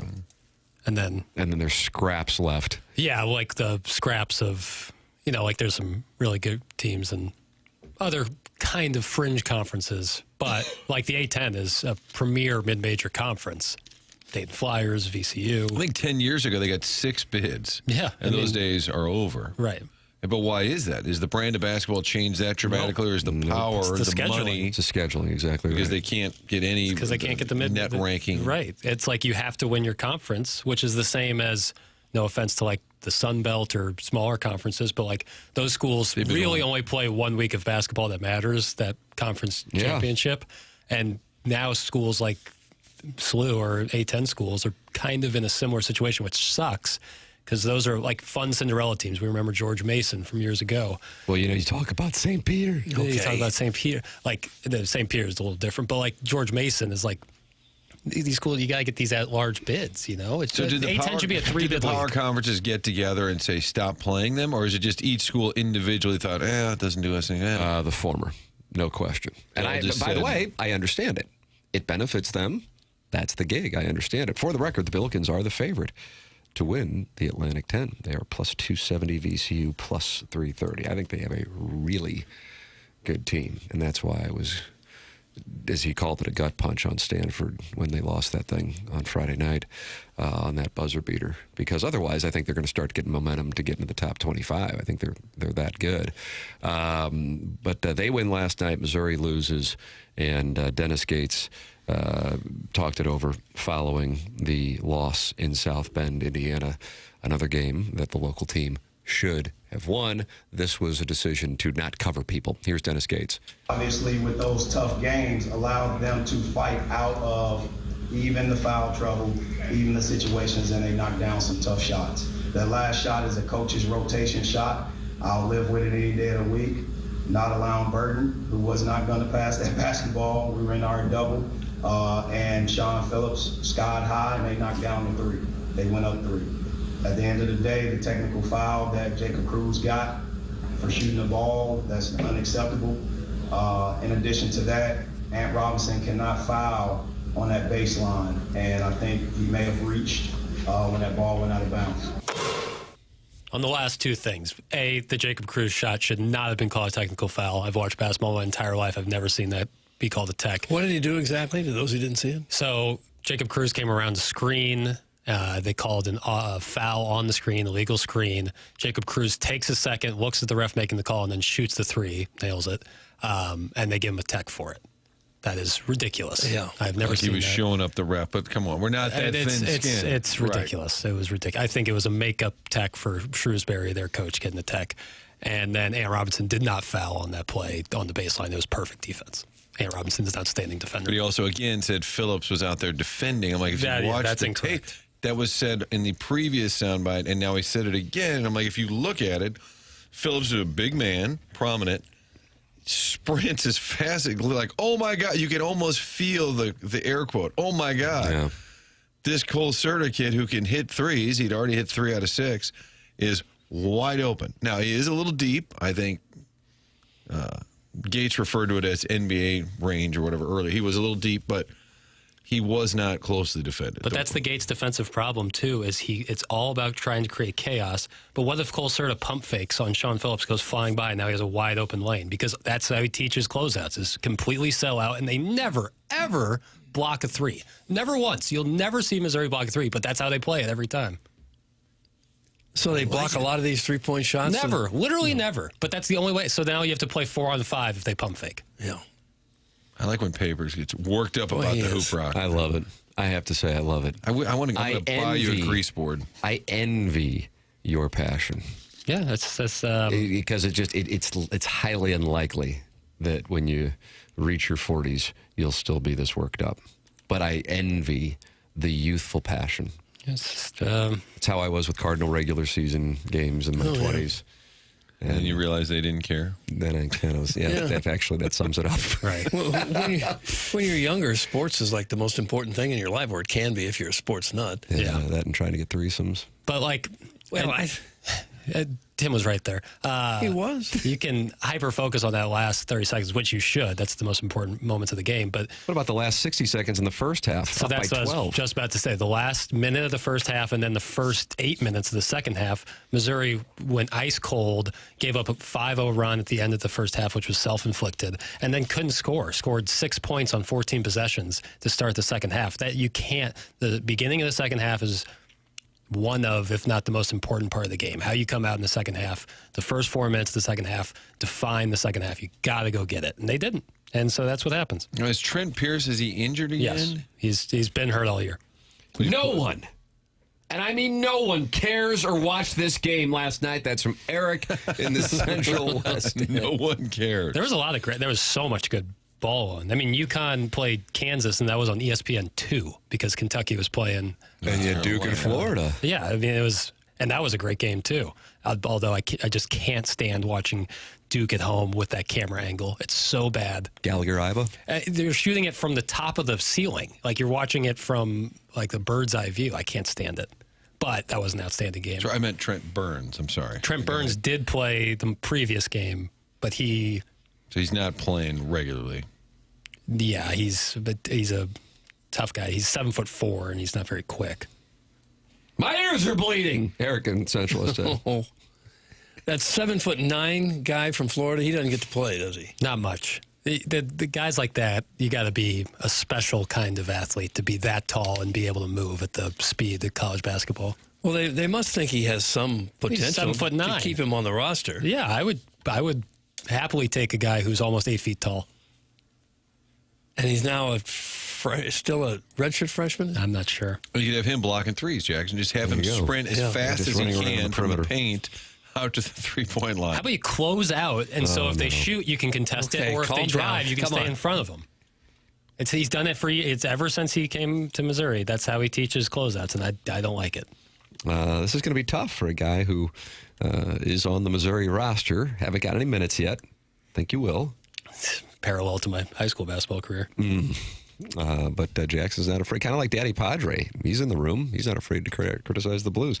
If you have criticisms of the Blues, you can text him in because Jeremy Rutherford is going to be with us coming up at 8:50 for his appearance, brought to you by Mark Hanna of Evergreen Wealth Strategies. Also on our Stiefel dossier today, the Design Air Heating and Cooling email of the day, the morning after at InsideSTL.com. Guns N' Roses tickets, the prize. Email in the morning after at InsideSTL.com. And then starting on January 5th, the first TMA Business Day of 2026, a competition for the ages begins. Seth Goldcamp of Design Air Heating and Cooling, the longest running sponsor on this program. Martin's a client, Doug's a client, and I'm a client as well. He is going to give away a $10,000 HVAC system to the winner of the Design Air Heating and Cooling Email of the Month standings. This thing's going to be up for snatch grabs. You can get yourself right with the spring training that is December, the morning after at InsideSTL.com. By the way, Doug, low of 17 tomorrow, high of 28, low of 18 on Friday. If that furnace is not working, you go to designairservice.com, and maybe the bold and daring Adam will come out there and that'd be exciting and fix it for you, and you know you got it taken care of with Design Air Heating and Cooling online at designairservice.com. A former Kirkwood fullback made the biggest news in college football coaching yesterday. We'll explain. And then Jeremy Rutherford is coming up with us, and he will defend his grade that he gave the Blues for the quarter point of the season. Would you like to guess what the grade was? It didn't start with an F, did it? It started with an F. Did it? Yeah, so we'll have to hold him accountable because we hold rights here. That's coming up at 8:50. The program's called TMA. It's presented by Brian and Crouppen on 101 ESPN and the TMA STL YouTube channel.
Jimmy Taylor? It sounds like Kenny Chesney. Good on you, Doug. This is Boston by Kenny Chesney. Wow. This guy's got a theme today. He's the new coach at UCLA? That's correct. Kenny Chesney got that job? Yeah, he did. Okay. They're going to let him He's got a finish book, part of the coaching. promo tour. He was doing all right before that. TMA 101 ESPN, Fisher Window and Door Store, 8 o'clock hour. Tim McKernan, Doug Vaughn, Martin Kilcoyne with you on the program. A gentleman named Little Jackie Papers is on the ones and twos. We got a problem in Happy Valley. I have to be transparent with the audience. We call the show Honesty in Media. Is that right, Jackson? That's the DBA? That's right. I was skeptical of the idea that Penn State was trying to hire Eli Drinkwitz just because I thought there's no way that they would fire James Franklin for not winning big games and then hire a guy who has not won a big game as the head coach of Missouri. And I say that with the utmost respect to the bowl game against Ohio State. And I think at this point, Penn State fans would treat Eli Drinkwitz like the second coming if he were to be hired at Penn State. Yesterday, former Kirkwood fullback Kalani Sitaki, who Penn State fans thought they were going to get, decided to stay in BYU, in Provo, and he spurned the advances of Penn State. Penn State, one of the first teams to fire their head coach this year, now sits here on signing day without a head coach. Sweet mother of mercy. Serves them what right. a disaster. They've got it coming. When James Franklin can go there and put together a solid team year after year, be on the peripheral of contending for national championships, and get fired for quickly halfway into one bad season, then they get what they got coming. I can see where a lot of coaches wouldn't want anything to do with that now. I have to tell you, I share your opinion, sir. Martin, what do you think? Yeah, I think if you have a quick hook like that, and you got to have a plan. Well, but also I do think it scares people off. If that's how you operate, they say, do I really want to go there? I think they did it to themselves. They clearly didn't have a plan. And God bless our guy, Kalani Sitaki. He's a BYU alum. He's got it going pretty good out there. Why not stay put? Just because they come calling doesn't mean you have to say yes. Good for him. Kirkwood's own, just like Doug. True sons. I bet he was a load to tackle. He's a huge guy.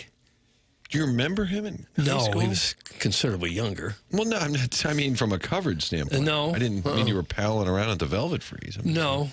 I mean, it really is a weird deal that so few people are aware of the fact that he did play at Kirkwood. He was a fullback, and he is, a win away from being in the college football playoff. And, hell, I don't know where they would be playing. Oxford, Eugene, I don't know, College Station. I don't know, but either way, that's kind of the possibility. And to go from Kirkwood to BYU, you don't often hear that. Yeah. To be born in Tonga, to move to Hawaii, and then move to Kirkwood. It's run-of-the-mill stuff, Tim. Kirkwood's a garden spot of Clearly, the middle of America. They ever had that steak quesadilla at Amigos?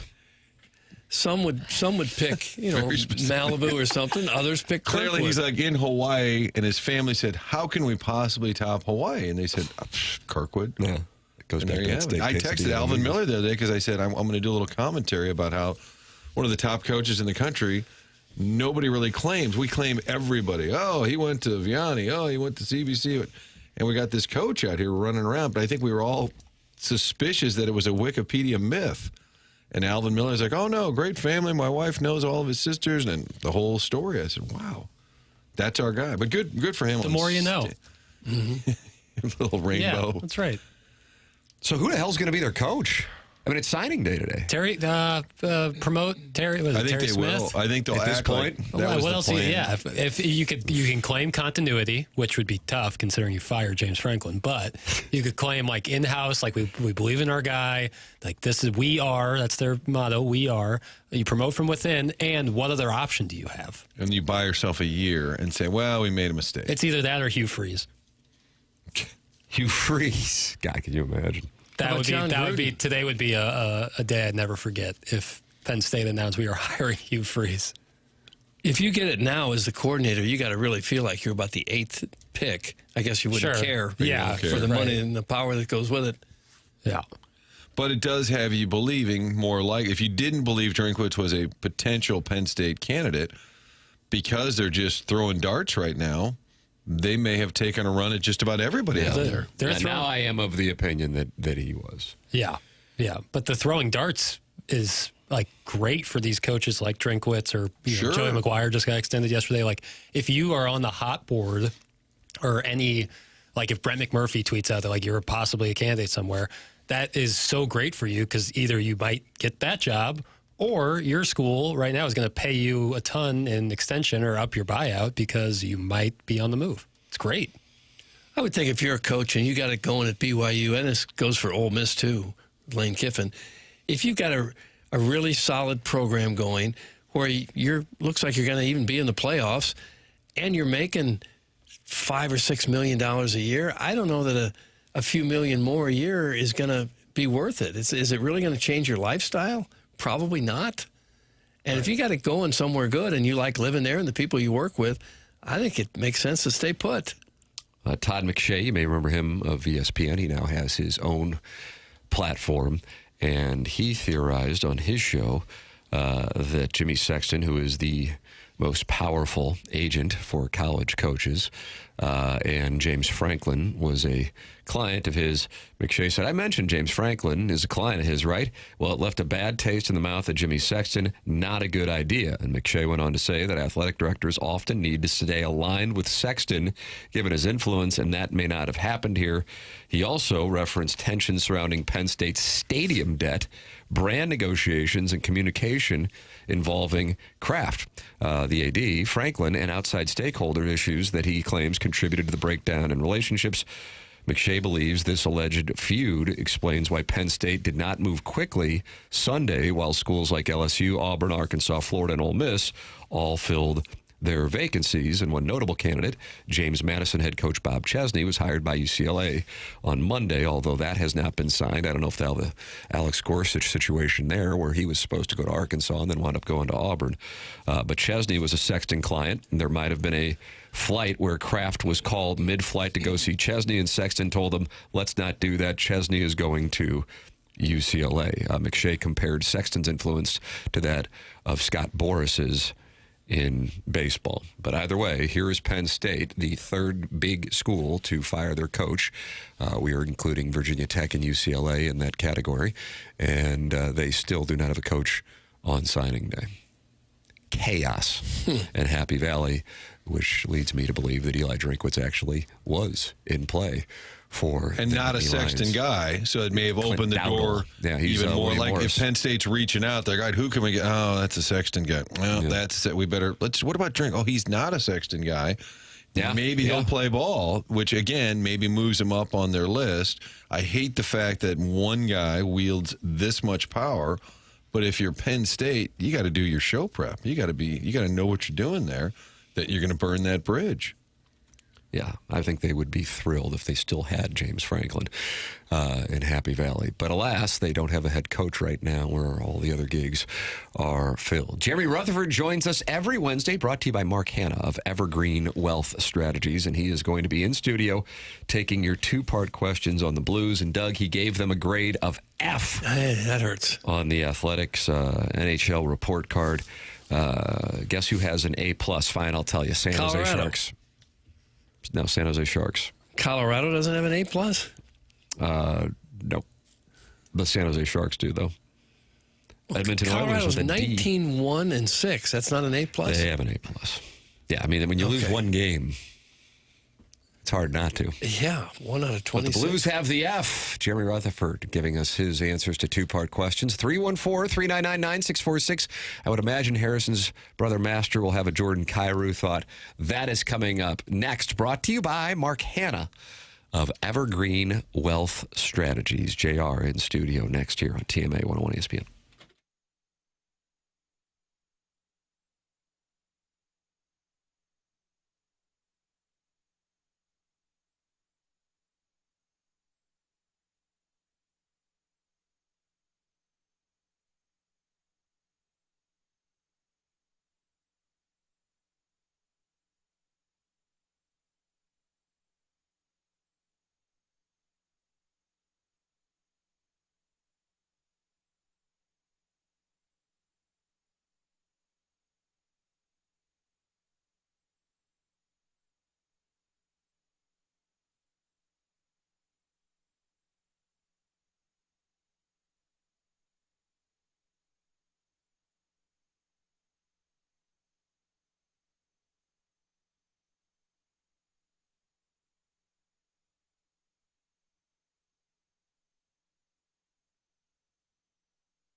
Looking for a meal idea tonight, kind of stuck in a rut. You keep making the same thing. I'm guilty of that. Kids like, tacos again? Dad, come on, bourbon for dinner? No. The idea is go to the bistro case at Schnucks and get something new that they have prepared for you. Fresh options every day, whether it's garlic chicken, sesame noodle on the side. They have all kinds of great sides to go with it. You can package it up. 2 sides and a main dish starting at $9.99. So if you're in a rut in the kitchen trying to mix it up, whether it's for lunch or dinner, let Schnucks do the creating for you. Stop by. It is right there in the deli area. You'll see the bistro case. So many different options, things that you probably wouldn't whip up at home. Let their gourmet team put that together for you. Another great option when you're shopping at Schnucks. You're already saving money. They dropped the prices on those 2,300 items. You never heard about them going back up because they didn't. You'd also get the rewards app, which means you're saving money every time you're in the store. And when you check out, get that rewards balance. That's money that's going right back to you. So you're saving money. And now some fresh ideas, whether it's for lunch or dinner. Stop by the deli and check out the bistro case.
This is Jackson with the Sports Center update, and that's brought to you by Saliga Heating and Cooling. The Thunder continue their winning ways. 21-1 to start the season after a 124-112 win over the Warriors. Shai Gilgeous-Alexander, your reigning MVP, with 38 points. That was another Sports Center update brought to you by Saliga Heating and Cooling, a Daikin heating and air conditioning dealer.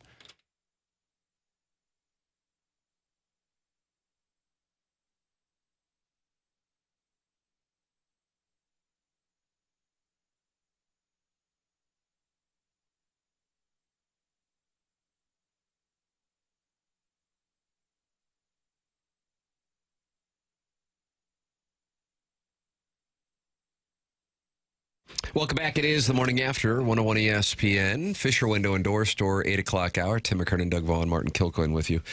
A gentleman named Little Jackie Papers, despondent after a tough night in South Bend, Indiana for the Tigers, is on the ones and twos. But, Doug, if you look over into our cuck corner, it's Jeremy Rutherford of The Athletic and 101 ESPN sitting right there waiting to take your two-part questions, brought to you by Mark Hanna of Evergreen Wealth Strategies.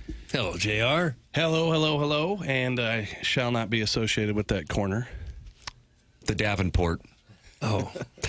JR, you gave the Blues a grade of F at the quarter mark. You get any pushback on that? I did not, except for maybe a few comments in the comment section said, I don't know, probably a D-, and I felt like other people did. If you're lobbying for a D, it probably speaks to something because, and it's the thing. You can look big picture at the season. You can look at, individual areas of the team. You can look at underperformers. Like, to me, it all adds up to an F. But where I kind of concluded that that's what I should give him is this. If you don't agree that it's been horrific and that it's been warranted of an F, then you didn't have high expectations, and I think there were higher expectations for a lot of people. Oh, my goodness, yeah. And the troubling thing is it might get worse with Snuggerud now out long-term, 6 weeks or so. For a team that really struggles to score, that's the last thing they need to Yeah, it really could. And, we've seen it with the goaltending even better the past couple weeks, with the exception of the other night. The team just can't score. I think it's 10 out of 11 games, 2 goals or less. And Jim Montgomery made the comment yesterday. It was kind of under the radar. I might use it in an article in the next couple days. But Jim Montgomery said if you take out that Four Nations, this is the same type of scoring team that we saw before Four Nations. So this is who they are. You are welcome to give your thoughts and ask your questions by texting Jeremy Rutherford for two-parters here on TMA. 314-399-9646. That is how you can text in to the program. You might be surprised. Harrison's brother Master has sent this in 3 times. Doug, is that a problem? No, that's what he does. And he also said, who effing cares who are the Blues trading? He says, greetings, JR. No Kyrou question today. I'm convinced the Blues will never trade him. 6 more years of health bombs. Simply a guy you cannot build around. Question, why isn't anyone questioning Doug Armstrong's job security?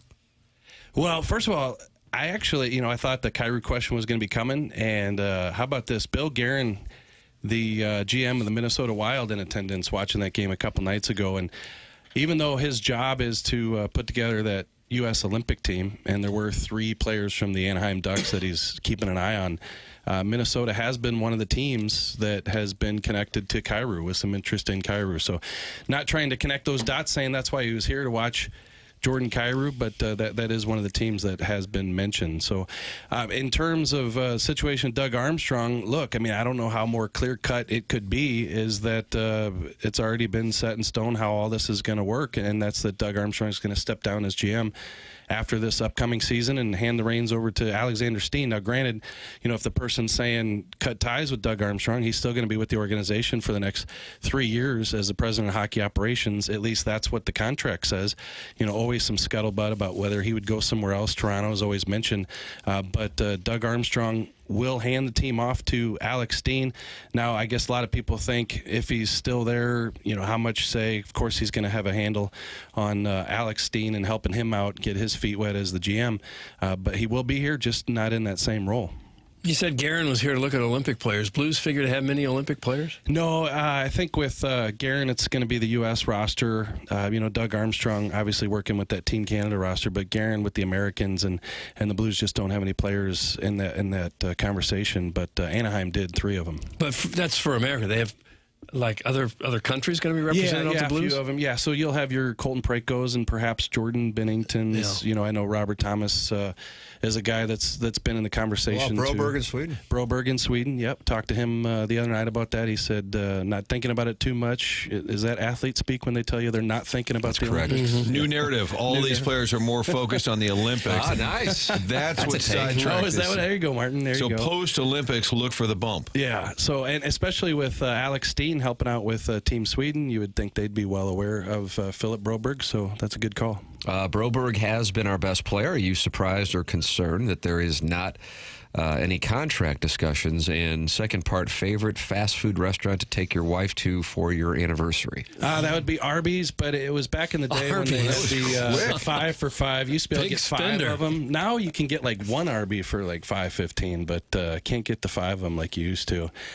With Broberg, I did talk to his agent, Darren Ferris, the other day, and he said that no talks yet. He said that they'll engage at the proper time, and you would think, a lot of people say that that price is only going to go up, but you're right, but only so much. Like, we're not talking it's going to go from, $8 million to $12 million a year. So you're looking at 8 years if he does the max term before the new CBA kicks in, and you're looking, I would think, anywhere in that 8 to 9, maybe 10 neighborhood. Let's see. JR, what do you make of the Blues scouting Montreal heavily last couple weeks? And do you think there will be a significant trade before the winter roster freeze? Yeah, I really do think there could be, especially, with you saw the team get some traction. They've been better defensively. The goaltending's gotten a little bit better. They've gotten some points in games. They're taking them to overtime, but it's just not a situation where if you're Doug Armstrong, you got to believe in this team. And so I think he's going to take advantage of some of the assets that they do have and move them. I guess the key question would be, will it be guys like a Shen, like a Falk, who are kind of, in their early to mid-30s and you can move them and get something? Or are we talking about moving a Jordan Kyrou, which really kind of alters the core of this team? So I think that's going to be the big question. But, yeah, Montreal, a lot of talk with a lot of Blues personnel being at those Canadiens games. Two-parter for JR. Do you think the team should have an ugly winter sweater, prominent winter holiday office party where they all get drunk and hit on their teammates to build team chemistry? Oh. And second part, do you think all these losses will pay off in March? That's from Bobby Big Wheels. Do we have the Holloway take your shirt off? Ooh, nice. Calling for drops. Calling for drops. It's been a quiet day in the drops. Come on, where's the I wonder if Martin's big tuft. I'm just saying paper's a little down with the Hoop Rock situation last night. I shouldn't have done that with the Notre Dame loss last night. Did we mention the Notre Dame loss yet? Oh, no, JR, don't. Doug, what do you think about that? There you go. I don't think it should be called a holiday party, Mr. War on Christmas. What did you think of Benner chirping at Monty when the head coach told him to grab a saddle on Pine Pony? That's Benner. And, yesterday we kind of hovered around his locker. He said, give me a minute. We waited him out and then I had a chat with him. And you didn't know whether he was going to kind of go the route where, it's probably got the best of me thing, or would he say what he did? And I think what he did kind of shows who he is and his true character, that he really believes that in a situation like that, like his instincts led him to show that displeasure, and it didn't matter that it kind of caused a little bit of a circus because he really wanted to stay in that game. He really wanted to battle back. So I know people already have their sides on this, and they already, if you like Bennington, you're fine with it. If you don't, then you're going to have a problem with it. But I think he came out yesterday and said that we're just both competitive and we're both men, and we moved on. So I didn't think it was that big of a deal. Like, we're not talking Patrick Waugh-esque. This was just a situation, a little bit of barking, and then they move on. I have to say, with Bennington, I was surprised at how quick. I mean, it's 2-1 game. Yeah, you're not happy with the start that Bennington gave you, but I'm sure it's humiliating in the building too to get taken out like that. I probably, I think part of Bennington, the critique now is body of work, the Ovechkin puck, and kind of sometimes he gets a little goofy, and you're like, dude, let's win some games, let's make some big stops. So I think people that are frustrated are looking at his body of work, but in that moment, I was kind of surprised, but I also appreciated Monty's honesty and said there were times earlier this year I didn't do it soon enough. Yeah, Marty, there were times this year where he gave up a couple goals, and I thought, okay, he's going to get pulled here, and he didn't. So I think that rang true a little bit when Jim Montgomery said there's been times where I thought about it. The other thing is, it's not just Montgomery who has a say in that. I'm sure you guys went back and looked at the video, but when the camera's focused on Jim Montgomery and they're making that decision, you see Steve Ott, who's on the headset. He's got Davey Alexander, the goalie coach, and eyes in the sky, and you see Steve Ott lean over to Jim Montgomery and say something, and you got to believe that it's hey, pull him. Davey said the same thing, and that's when they made the move. So that's a decision that the staff makes, and Monty made it. But you're right, 2-1 game, 10 minutes in, it was pretty early for a change. But like Jim Montgomery said, he felt like he didn't want to regret anything. Jeremy Rutherford is in studio with us, as he is every Wednesday. Brought to you by Mark Hanna of Evergreen Wealth Strategies. Mark is online at evergreen-ws.com or by calling 314-889-0503. He fields your two-part St. Louis Blues questions in our Air Comfort Service text inbox at 314-399-9646 or over the Michelob Ultra YouTube chat. Jackson, can I break, or is JR in a tight schedule? What do you tell me? You boys, We could break right there. Okay, we'll break right now because Carlos Spicy Wiener is loaded for bear. Harrison's brother Master is back. He's now mad at Jordan Bennington more than he is Jordan Kyrou, it seems like, and we are getting millions of questions for JR, so let's go back to more. Plus, I'll go into the Michelob Ultra YouTube chat on the TMA STL YouTube channel and get some questions in there. It's TMA 101 ESPN.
TMA 101 ESPN show presented to you by Brown and Crouppen. It's 9:08 in St. Louis. Time check brought to you by Clarkson Jewelers, an officially licensed Rolex jeweler. Doug, am I hearing this theme song from Dallas? I hear something. Is But that I don't know Larry what it's from. Hagman's music? Patrick Duffy? Theme from Dallas. JR. Bingo. God, Martin, you guys are back. Your alliance is We're back, baby. Jeremy Rutherford is in studio taking two-parters. And JR, you're going to be at Hot Shots in Fenton? Yeah, Donnie coming Fandango up, and Alex Ferrario? December 16th. That's right. Yep. So a live taping of the Last Minute Blues Correct. podcast. Yep. That is coming up at Hot Shots in Fenton with our friend Jeremy Rutherford, who's in studio taking your two-part questions. And it's also part of the support effort here on 101 for Operation Food Search. Bring a canned or non-perishable food donation and score one of the brand new Last Minute Blues podcast stickers. You'll have a chance to win a signed Jordan Binnington jersey, tickets to multiple upcoming Blues home games, and even a chance to potentially play the game Good Puck, Bad Puck. Plus, Alex Ferrario, Jeremy Rutherford, and Donnie Fandango will host a live edition of the Last Minute Blues podcast featuring a few special guests you will not want to miss. Get all the details on the live Last Minute Blues pod happening on December 16th at Hot Shots Fenton now at 101ESPN.com. I mean, I'm telling you, JR, we've got two-part questions. All right. I mean, they are loaded up here. Carlos Spicy Wiener says, is Binnington begging to get traded at this point? And the second question is, based on reports out of Wentzville, did people in Jeffco also starve with the snowstorm making travel to fast food restaurants too tough and the lengthy DoorDash delays? We did not starve. In Jeffco, we pack up the pantry with a lot of that, cheese, straw stuff in the can. You're eating straw? Yeah, there's a lot of Jack's Links packages, so the pantry is usually pretty packed, and we can get through those snowstorms. And with Binnington, with the trade, I think that this is going to be talked about more and more. I wouldn't say anything about him begging for a trade, but I think with another year left on his deal, and with the Blues looking to Joel Hofer as the heir apparent, if there's interest in Jordan Binnington, I think there's a chance that they move on. Now, his no trade clause is a modified one. There's a select number of teams that he can veto that trade to in this final year and a half, but I think that's going to be entertained and then talked about more as we go along here. Hey, JR, if you could fire fans like this master guy into the sun for their weird obsession with putting down Jordan Kyrou, would you? And part two, what is wrong with Shen? The turnovers, the slow skating, lack of production, being on the wrong side of the puck defensively. On the ice, he has to be our least valuable forward based on time on ice and expectations. What can we do with him? Or will we keep hearing about how he's the glue and a great leader, etc., and no one will call him out? That's from the 314. How can we fire fans? Like, I do want to fire a few over the years, but the best I can do is block them on social media. I actually did block one yesterday for the first time in months. Did you? Wow. Yeah, just one. It was a situation where, Jordan Binnington did the interview yesterday, right? And I recorded the video. Martin, Doug, I know all your years of video, you felt like I did a good job with that video. Nicely done, yes. So I put it out, and somebody responded, I hope you didn't try to get Binnington to slip up like you did Kyrou a couple years ago. Wow. Accusation. So, yeah. What do you call it, Papers? Bait. Yeah, it's bait. It's bait. Cheap pop. So we gave him the old block Rooney. So now during games, he won't be able to see my tweets that say Blues have scored. It's 1-0. So he's going to be really out of luck when it comes to following the social media on game night. So, and then with Shen, listen, I don't know what you want me to say. Braden Shen is, mid-30s, late in his career. He's doing, I think, what you can do for this team at this stage of his career. I think he would be better on a contender. I think he'd be a good player if you put him on the third line of a team that's going to contend. Now, listen, you can talk about the production, and I'm not letting Shen off the hook here, but there are other players on this team who are paid to produce and paid to be the offensive stars of this team that aren't doing so. So is Shen part of it? Yeah. Again, not trying to defend him. I just think that if Braden Shen is your problem with this team, then I don't know that your eyes are fixated on what the real issue is. Harrison's brother Masters back. Is Bennington really on the trade block?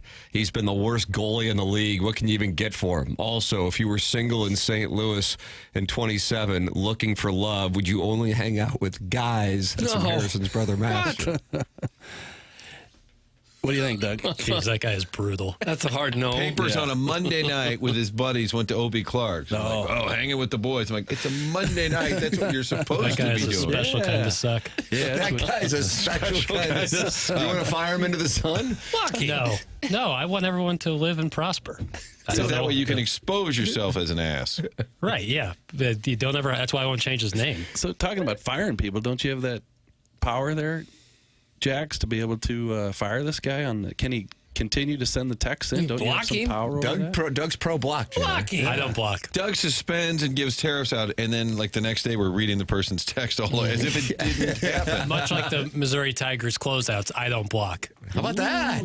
Can't get over what happened in South Bend. Then you just have to deal with these people. JR, what do you say? Is Bennington really on the block? Well, on the block. Are the Blues trying to trade him? Are they making phone calls to trade Jordan Bennington? I don't know that that's the case. I just think that, I get messages all the time from writers. I got a couple yesterday from the Edmonton writer saying, is he available? Do you know what his no trade list looks like? Would he come to Edmonton? And, so I just think that we're going to hear more and more about it. And in terms of him not having a great year, why would other teams want him?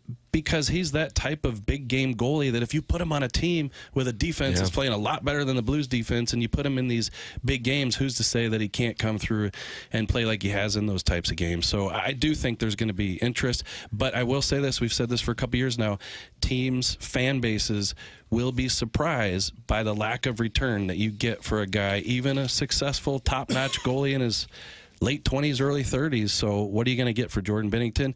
I don't know. JR, who is the most likely player the Blues move in the next 2 months? And second, how hard is it to do your job in Jefferson County without having the internet? That is from Arbor Day. Two-time. They can't let the Jeffco thing go. They see, can't now that's let a it go. two-time deal there. Yeah, he's a two-timer. Yeah, it is. I can see why. That's a great one. I think that it's going to be Shen. I think that's going to be on the move. There's interest around him in the league. I think the Blues could get something for him. I think that Justin Falk, with the way that he's playing, could probably help a team.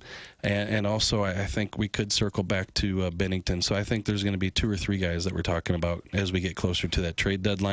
And the internet was down for a couple days, got back up yesterday. I was able to beat the deadline just because Spectrum got her going again about 5 o'clock. Nice. Oh, I like that. And I got her going again. Let's go into the Michelob Ultra YouTube chat and see what they're talking about. Do we have to? Yeah. Bourbon Bob is in there with KG's Jock Sniffer talking it over. Is Bourbon Bob, is that the guy that comes home from his shift on the barge? No, that's what's that guy? Jackson's dad, barge guy. Thank you very much. He hasn't surfaced in a while. We had he talked with us a week or 2 ago. What was that? Was it? Yeah, I think so. You were onboarding. It might have been. Was it? No, he calls early. Deep voice dude has this question for you. Did anyone watch last night's Insights with Michael Jordan segment? Another waste of time. What a flop MJ's been with NBC. JR? Well, the only thing with MJ, Jax, did you see it? Like he's in court now, right? Like he's suing NASCAR, right? And he showed up to court a couple days ago in a suit that was totally 1990s. He has a very odd sense of fashion. Yeah. He owns one of the most popular streetwear and sports brands in the world and dresses exactly like it's 1991. Yeah, like the big coat, big pants. He's an odd dresser. Looked like he was wearing my suit yesterday at the courtroom. A sharp look. It's kind of a weird deal. We don't need Chuck Marlowe to call in and break it down, but they are in the court. It's Denny Hamlin and Michael Jordan trying to take on NASCAR. It would be the equivalent of, the DeWitts in court trying to take down Rob Manfred in MLB. It's pretty strange. What are they unhappy about? The system, it's very convoluted with the charters, with the NASCAR teams, which means I don't really understand it. But they're saying it's such a bad system that they can't make enough Seems money. like a great excuse to get Chuck on. Yeah. And I only brought this up because the people I run into in Jeffco say, can you talk more NASCAR during your segments? So is that right? Yeah, nothing wrong with ingratiating. JR, we know you got the Last Minute Blues podcast to shoot with Alex Ferrario and Donnie Fandango, so we'll get you out of here. Thank you for the time. It's all two segments for Jeremy Rutherford as the people were loaded up with questions. The anger is perhaps at an all-time high. We've gone from apathy to anger, which I guess is a good thing that people are at least angry. The thing is, standings-wise, it's not that far off. It's a weird deal. Yeah, and I understand where you come from on that. And a lot of times when you are critical of the team and then you look at the standings, you say, well, should I be that critical? Because they could climb back in this thing. But then you watch what's happening on the ice, and you're talking 10 out of 11, 2 goals or less, like grade A chances. They're not burying. So you're thinking to yourself, okay, even if they win a couple, let's say they get into the wild card position this weekend, what does it really mean? Yeah. You just don't think it's there when it's all said and done. Jeremy Rutherford with us every Wednesday, brought to you by Mark Hanna. JR, thank you so much. Thanks, boys. That's Jeremy Rutherford. We'll take a break, come back with more TMA 101 ESPN.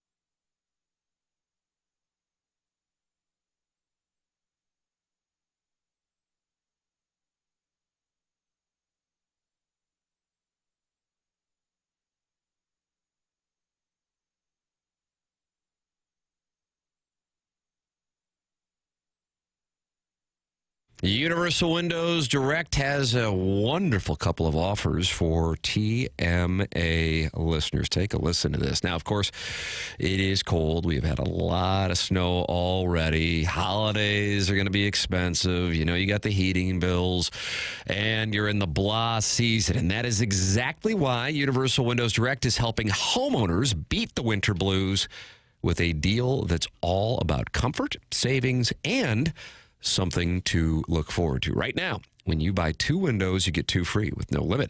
Whether you are replacing a few or doing a full home upgrade, it is a great way to stretch your budget further. Even better, you're going to get 0% interest for 60 months. That's 5 years of zero interest financing and make one of those flexible payment plans they've ever offered. And the bonus that really makes this feel like a gift, a free vacation voucher with your project. Yep, you are improving your home now, and you'll have a future trip to look forward to later. That's right. It's all from Universal Windows Direct. Call 314-334-2522 or go to universalwindowsdirect.com to schedule your free in-home estimate today. New windows, lower energy bills, a future vacation, and peace of mind.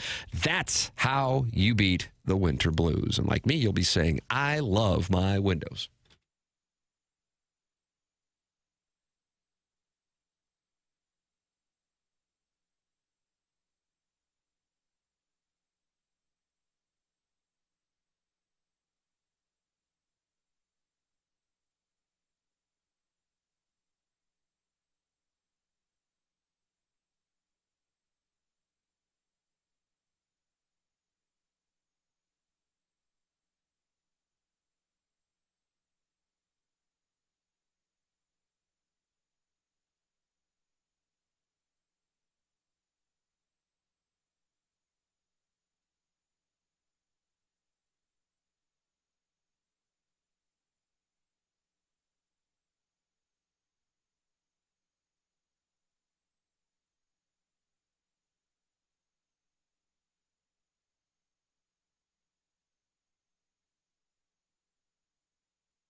Oh, you requested this, Doug? Why? I just like the beat. Yeah? Yeah, it's something that I listen to. No percussion frequently. yet, but I feel like it's coming. There it is. It's TMA 101 ESPN. 9 o'clock hour is brought to you by Mark Hanna of Evergreen Wealth Strategies. Man, they were loaded for bear for that JR. I don't know why. The apathy now is at an anger level. Last couple of weeks was apathy. Now I feel like Blues fans are angry. I don't know. I don't know what's going on there. I'm just monitoring the fan base and the Air Comfort Service Tech Inbox.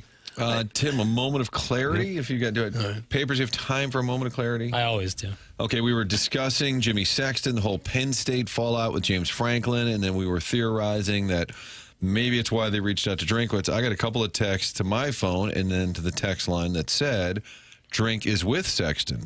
So I actually asked the Mizzou SID, and he said it's Clint Dowdle, who left the agency that used to be with Sexton, but it's clearly Clint Dowdle. So William Morris.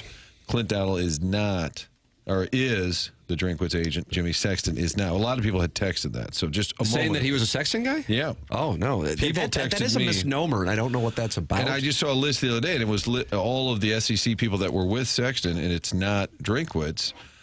And then I was trying to further vet it, so I reached out to the Mizzou football SID, who politely wrote back and said, Coach is with Clint. He used to be with CAA. He went out on his own. So there you go. There it is. Clarity. The program's called The Morning After. It's presented to you by Brown and Crouppen. We are on 101 ESPN, to the dismay of older people. And then also on the YouTube, Doug, you can watch that youtube.com/TMASTL. 249 friends have gathered in there. And they're talking it over like Bourbon Bob, C.S. Turner, 48, Bach Hog, and Bill Reloaded. So there was a Bill, but this is the Reloaded version. And they are in there talking it over. And you're welcome to watch the program and talk it over. Just subscribe to the channel and see what's doing. Because Jackson and I were going to do a QFTA. When are we going to do that QFTA? Never works for you, man. Look at this guy. Boy. What else? Is that malleable? Would you call that malleable? I was extremely malleable. Searching for that word. And coachable at that, too. Yeah, you are coachable.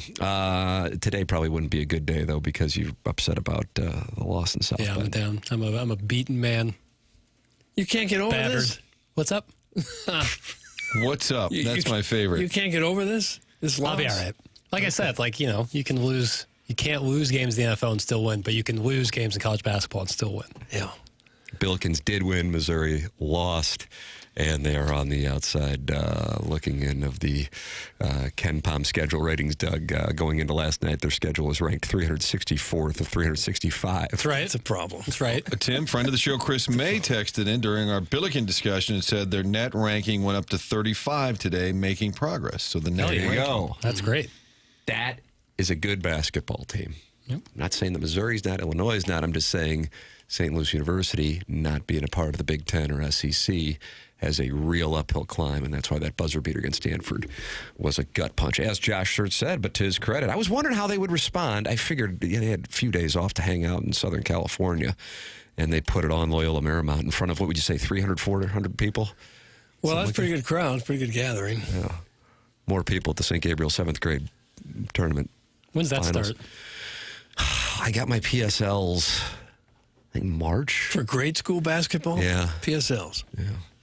So is that how it works? Is That little backing there on the bleacher. You have like a league, and then there's like tournaments throughout the winter as well. That's correct. Are they So getting you go to those. NIL checks to 7th graders now? Yeah, it's important to try to get the kids that that Epiphany used to produce and bring them over to St. Gabriel's. I mean, you had Mike Shannon over there,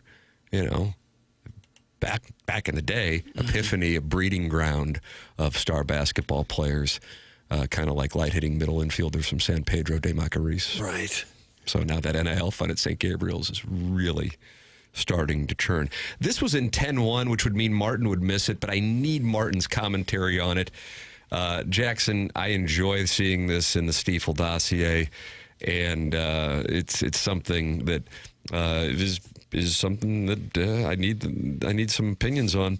DoorDash driver caught, because DoorDash JR caught a lot of heat for DoorDash in his segment, was caught shoving stray chicken wings back into a takeout container after it plopped onto the concrete, then licking the sauce off his fingers as he sauntered away.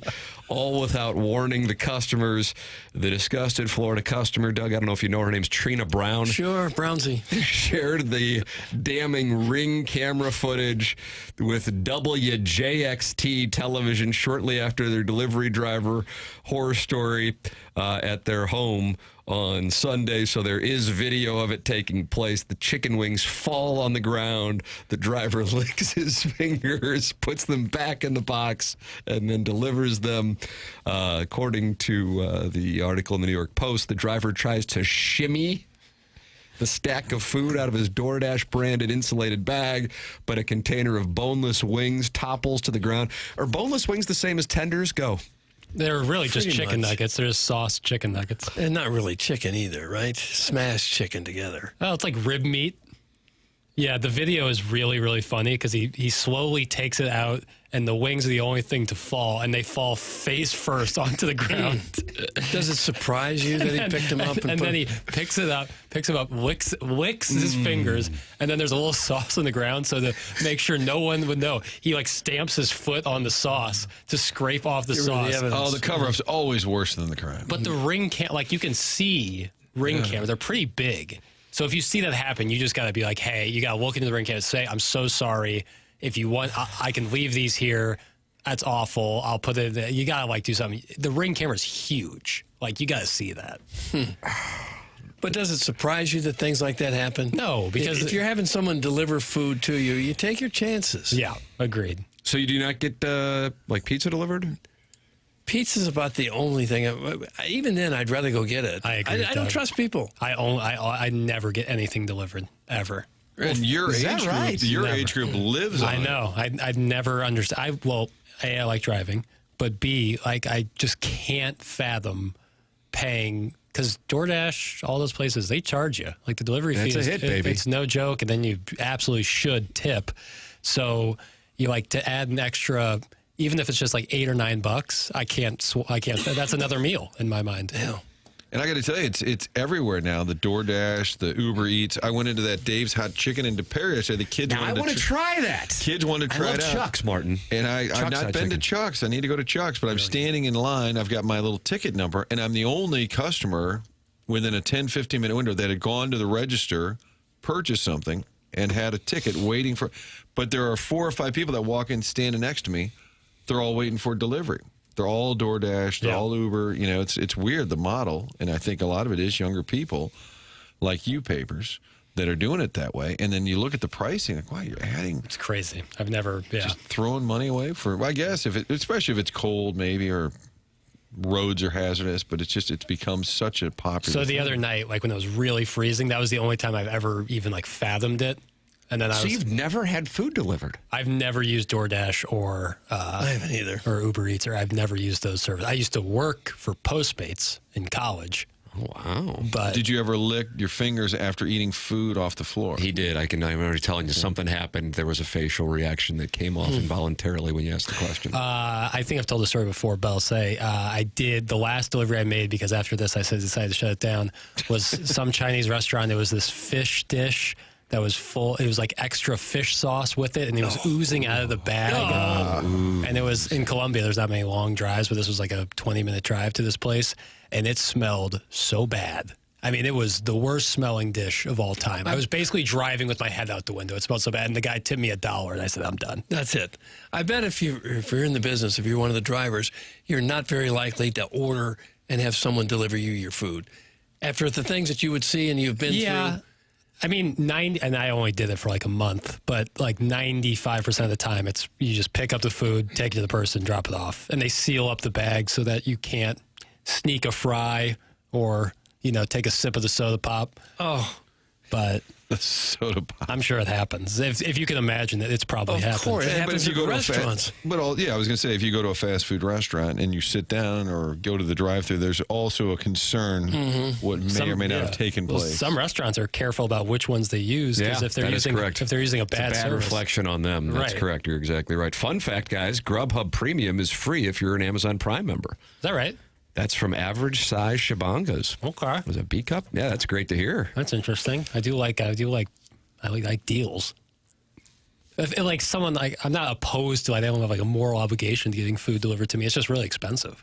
Martin in the Air Comfort Service text inbox, now that we've talked about Dave's Hot Chicken, your experience, and me being a fan of Chuck's, but having not gone to Dave's yet, you having not gone to Chuck's yet, we have warring Dave's versus Chuck's takes in here. Well, I'll some be people polite love and Chuck's, say, some people love Dave's. I'll be polite and say, having gone to Dave's, I'm willing to try Chuck's. Wow. Chicken wings on the potty. Not about that. It just wasn't my thing. I'm sure it's wildly popular. Good on you. Nobody in the family cares. I think Nashville hot chicken in general is overdone. I think way too many places are doing it. Really? How many? I didn't know that a lot of places were doing it. Oh, yeah, you go anywhere. Like, it's like a Nashville hot chicken sandwich. And But you're not talking about like specialty places like Chuck's and No, Dave's. just like... somebody's doing it. They're just yeah. making a spicy chicken sandwich. Just like a few years ago, if you went to a Mexican restaurant, everybody started doing birria tacos. And, like, I like birria tacos, but if you're not doing it right, it just doesn't taste all that good. It's a lot of salt. And now they've expanded outside of just like the sandwich or the chicken proper. Like I currently have a bottle of Nashville hot chicken ranch in my fridge. Oh, and there's Nashville hot flavored chips. It's super hot and spicy. I don't think so, but I have a spicy tongue. Oh, Put that off. Gosh. You're a salty little fella, aren't you? Put that off. What's a rub off means? What heat level do you get from Chuck's, boy? That's from Who's Your Daddy. Doug, what heat level? The last thing I want is hot, spicy food. It's horrible. God, I love it. I mild, might medium. have to go to Chuck's today. Why do you I'm a want your Rock Hill mouth guy. on fire? What do you get from that? There's a level where it adds some flavor, and then if you cross the level where it becomes uncomfortable, then you're signing up for hell. And I'm just telling you, if you were to do the sneaker Mount Rushmore French fries, Chuck's is on there. Oh, the crinkle cuts, right? And we're talking no. Chuck's and Fenton? No, that's Fenton Bar and Grill. With a guy named Chuck. With a guy named Chuck. And I Chuck like Nash. his I'm a big fan of tenders. his work. Yes, and then those tenders, the trash tenders from That's what Fenton I Bar and need. Grill. This is Chuck's How much Hot you Chicken, separate location. I believe there are a few in St. Louis. The one I go to is on Manchester. Is it the in Maplewood Rock Hill. one? It's where St. Louis Hill. Wing Company used to be. That's correct. Rest in peace. Rest in peace, King. King? The best chicken wings in the world. And they had so many varieties. Ooh, spicy tongue. That's from Trade Herrera. Trade Herrera. Doug, I get a 3 at Chuck's. That's from the Sun Launcher. I get a 3 as well, Sun I don't Launcher. want anything hot. 1 is basically not spicy. 5 is pack a lunch, brother. You're going for a ride. There was an Indian restaurant in Colombia that used to do like Native American. These. No, Indian. Real Indian. Thank you, Doug. Have fun with your Twitter apology. Yeah, I'm ready for it. That would have spice levels like 1 through 25. And I was like, what's the difference between the 10th spice level and the 11th? And so I would order it, and I found out. Marketing. It's like hot ones? It was so hot, your tongue felt like it was going to fall out onto the table. That? Not me. I didn't. Who finds that to be a satisfying meal? If I brought in some hot chicken, Doug, would you do like a TMA hot ones with me? Ooh. I don't like this stuff. No. We can wash it down with like a peanut butter mayo sandwich. You'll be all Now right. we're I can see your forehead getting real red during that moment. I just don't understand how anyone could really like that. Oh, how about this? My buddy runs the Rock Hill and O'Fallon location. We can set up a tasting. I'll bring it to the studio. There we go. 2, 3 is hot. Kevin McGrain runs it. That's from the 407. Who is Kevin McGrain? Why is he chirping? He's an Irish guy, so we might let him in. I mean, I hope that doesn't these come guys suck, begging for food already. Charlie Marlowe, AI. Papers with the drop of the day. Haven't been that many, but that was the drop of the day. That was clearly. Al in Dadeville has just released the Mount Rushmore French fries, Doug. He's getting ready for the SEC championship game that he does not want his team to play in. He has released Max fries. Boy, I like that Max. Yeah, like good rip fries. Yeah. Zaxby's fries, but from 2009. Doug, do you remember the 2009 Zaxby's? Hell no. No. Chuck's fries got on there. And then Shake Shack fries. I feel good about the Mount Rushy, Doug. That's from Al in Dadeville. And he loves Georgia. Okay. Hates that they're playing in the SEC championship game. Well, if you're rating fries, if you had fries from all over town, you're probably a fat ass. Wow. French fries and gravy, sir. Doug is getting a little feisty. Get this man some chicken and broccoli stat. Yes. Talk sports, not hot chicken! Jack, get out of here. Yeah, scram. Scram. The crinkle cut from Shake Shack is elite. For heaven's sake. I like that take. That's a take I can Really get behind. good. Yeah. Shake Shack. A little pricey. Boy, is it ever. Yeah, for pricey. sure. But so is Five Guys. Like, if you're looking And for... Dave's is where five guys Replace used to five be. guys in Really? the pair. Okay. By the mall? Yeah, across from the mall. There's a Schnucks right there. Yeah. That's Big why I just Schnucks. go to the bistro case. I don't need Right. Leslie, the pool supply place right there. Yeah, that's more on the Manchester storefront. Bring KFC wedges back full time. That's from Trade Herrera. Agreed. Why are we trading Herrera? Jeez. Can't. Too many. What do we got? I got good, something dude. from Look at Chairman this. Curt. What do you got? Jeff Ablin is on hold. Oh, is this is a that surprise right? guest? Because if so, the surprise is out. Is this when he says, "Oh, gotcha"? Jeff Ablin is with us on the Callier and Thompson What a phone line. He's friend of the treat. program. Morning, Jeff. Good morning, fellas. How are we? Oh, we're fine. What a treat this is. Formal. What a treat this is. And Martin, no, this is not a boom gotcha. I can promise you that. Always a little Yeah, nervous. I know you guys are real busy. Thank you. Thank you for acknowledging that. So real quick, I just wanted to let you guys know and give a shout out to Design Air. God My bless. wife and I, we got a house here, kind of Clayton U City, kind of divide. Doug thinks that's a humble brag. God, sure is. Central Corridor. Yeah, it's not, Ladue, Jackson, but, it gets the job done. But anyway, so. A house anyway, that long just story gets the short, job done.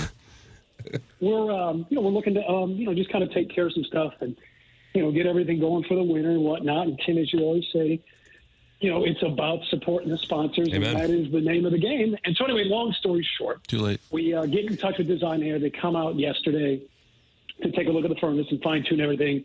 And as I'm exiting to go to work, I'm backing out and I hit this snowbank on the right side, and I am stuck in between like the road and my driveway. And so the Design Air guy is coming up because he's got to go in our garage and, just to pick the furnace because it's obviously downstairs. And so anyway, he's like, "Oh my gosh, man, are you okay? Do you need some help?" So again, long story short, this guy, Anthony Womack, a good Samaritan, a gentleman, and a scholar, he takes it upon himself to get the shovel, start kind of shoveling me out, and he says, "Okay, push forward." And if nothing's doing, he goes, "Okay, push backward." Then he starts shoveling more, then shoveling more. We're going back and forth 10, 15 minutes, and he finally gets me out. And I just thought that was just so impressive. I didn't say, "Hey, can I get some help?" He literally just offered, and I was just like, "Man, that's great." And then he went in, they took care of the furnace, in and out, put the booties on, as Martin and Doug like to say, and they did a fantastic job. So just wanted to give a big shout-out to Anthony Womack. Oh, all right, Anthony. Nice going. Anthony, The helpful Anthony. Not Was he the bold and daring Anthony. Very helpful. What was he? Sexy? Can we get a description there? Yeah, Just helpful. like a 5 o'clock shadow, maybe. I'm going to pass on that. He was very nice. But it was funny because I was trying to think like, "Oh my God, am I going to get the silver fox? Am I going to get Adam? So I kind of was. It's HVAC roulette. It's like trading cards. Well, it's funny because yesterday we mentioned Brian, and that's who sold me the HVAC unit and came up with a great plan. Doug mentioned him and called him highly regarded, and then Brian from Designer texted me and said, "Highly regarded. We got to do better, Martin." Yeah, see, I felt like that was going to undersell him. Yeah. So we got to be careful with these descriptions. Wow, this Ablin, he really paints a story. Yeah, he does. Oh, he does, yeah. He's a journalist. Yeah, there you go. And So you like, anyway, I'll let Jeff, get you back like to a it. dry rub, is that right? Oh, I'm a gentleman who enjoys a very nice dry rub. You're a gentleman who enjoys a dry rub. Right there. Look at that. It's like he's here. Well, all right, boys. Well, cheers, and you guys keep up the terrible, great work, and I'll catch you guys later. Thank you, Jeff. There he is. All He's right, supporting then. the sponsors. Love that, Jeff Ablin. Look at that. He should do voiceover work. Why, he really should. He has outstanding. It's like a real old school, like 1940s ad man kind of voice. Would have been a great game show host. Yeah, or like when Doug says, "Can I get a quote slugger?" Like I think he'd be so good at that. How about a quote slugger? Barton, you can tell us a little bit more about Design Air. Jeff Ablin just had a wonderful experience. Yeah, I have the reliable Brian, the hardworking Brian.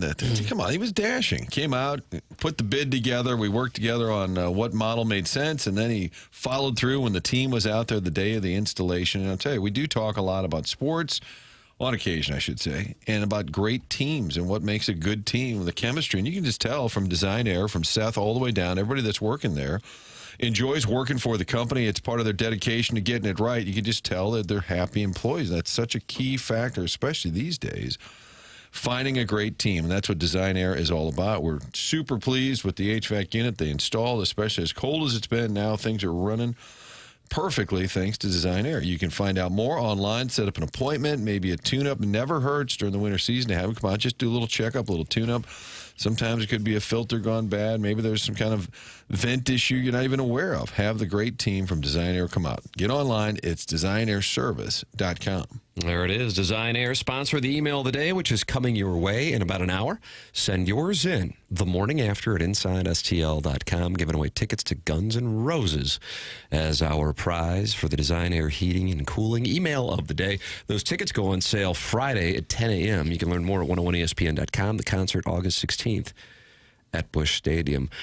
Perhaps the coach of Eli Drinkwitz's most signature win in his tenure at Missouri is out. Breaking news. We'll have that for you in a matter of moments here on TMA.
This is Jackson with a Sports Center update, brought to you by Saliga Heating and Cooling. In a stunning move last night, the LA Clippers announced that they are severing ties with the point guard himself, Chris Paul, longtime Clipper, and they are sending him home to Atlanta, where Chris Paul announced that on his Instagram, at about 2 a.m. this morning. That was another Sports Center update brought to you by Saliga Heating and Cooling, a Daikin heating and air conditioning dealer.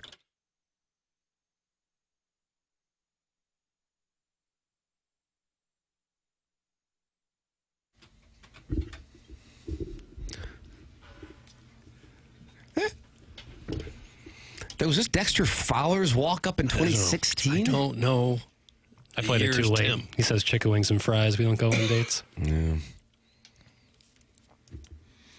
Is this Future? Mm-hmm. And this is Drake? I just don't know, Tim. And he likes Louis? What does he get at Louis? Does he get the chicken? Isn't that chicken? Oh, that chicken. And don't they have some sort of gnocchi dish that's just like a giant piece of gnocchi? I mean, Don't say gnocchi dish. What do you mean? I didn't like the What would you prefer me to say? You like gnocchi? No, not really. So I said it a third time. Yeah. CMA 101 ESPN, programs on YouTube. That's where John Scores is talking to Bourbon Bob and MD 2020. You can watch the program. See my Steamers hoodie. Oh, yeah. Sharp. Yeah, it's a sharp look. Stiefel cap, sharp as well. Thank you. I deep teased this, and then you guys immediately thought I was talking about Josh Heupel, the coach of perhaps Eli Drinkwitz's most signature win. And his tenure at Missouri is out. Josh Heupel's a good guest. I would say you can make a case for the Kansas State win. Chris Kleiman has decided that he is going to retire as the Kansas State football coach. And his replacement is going to be a former K-Stater, Colin Klein, who is currently the offensive coordinator at Texas A&M. Kleiman had a kind of a meltdown press conference following K-State's last regular season game.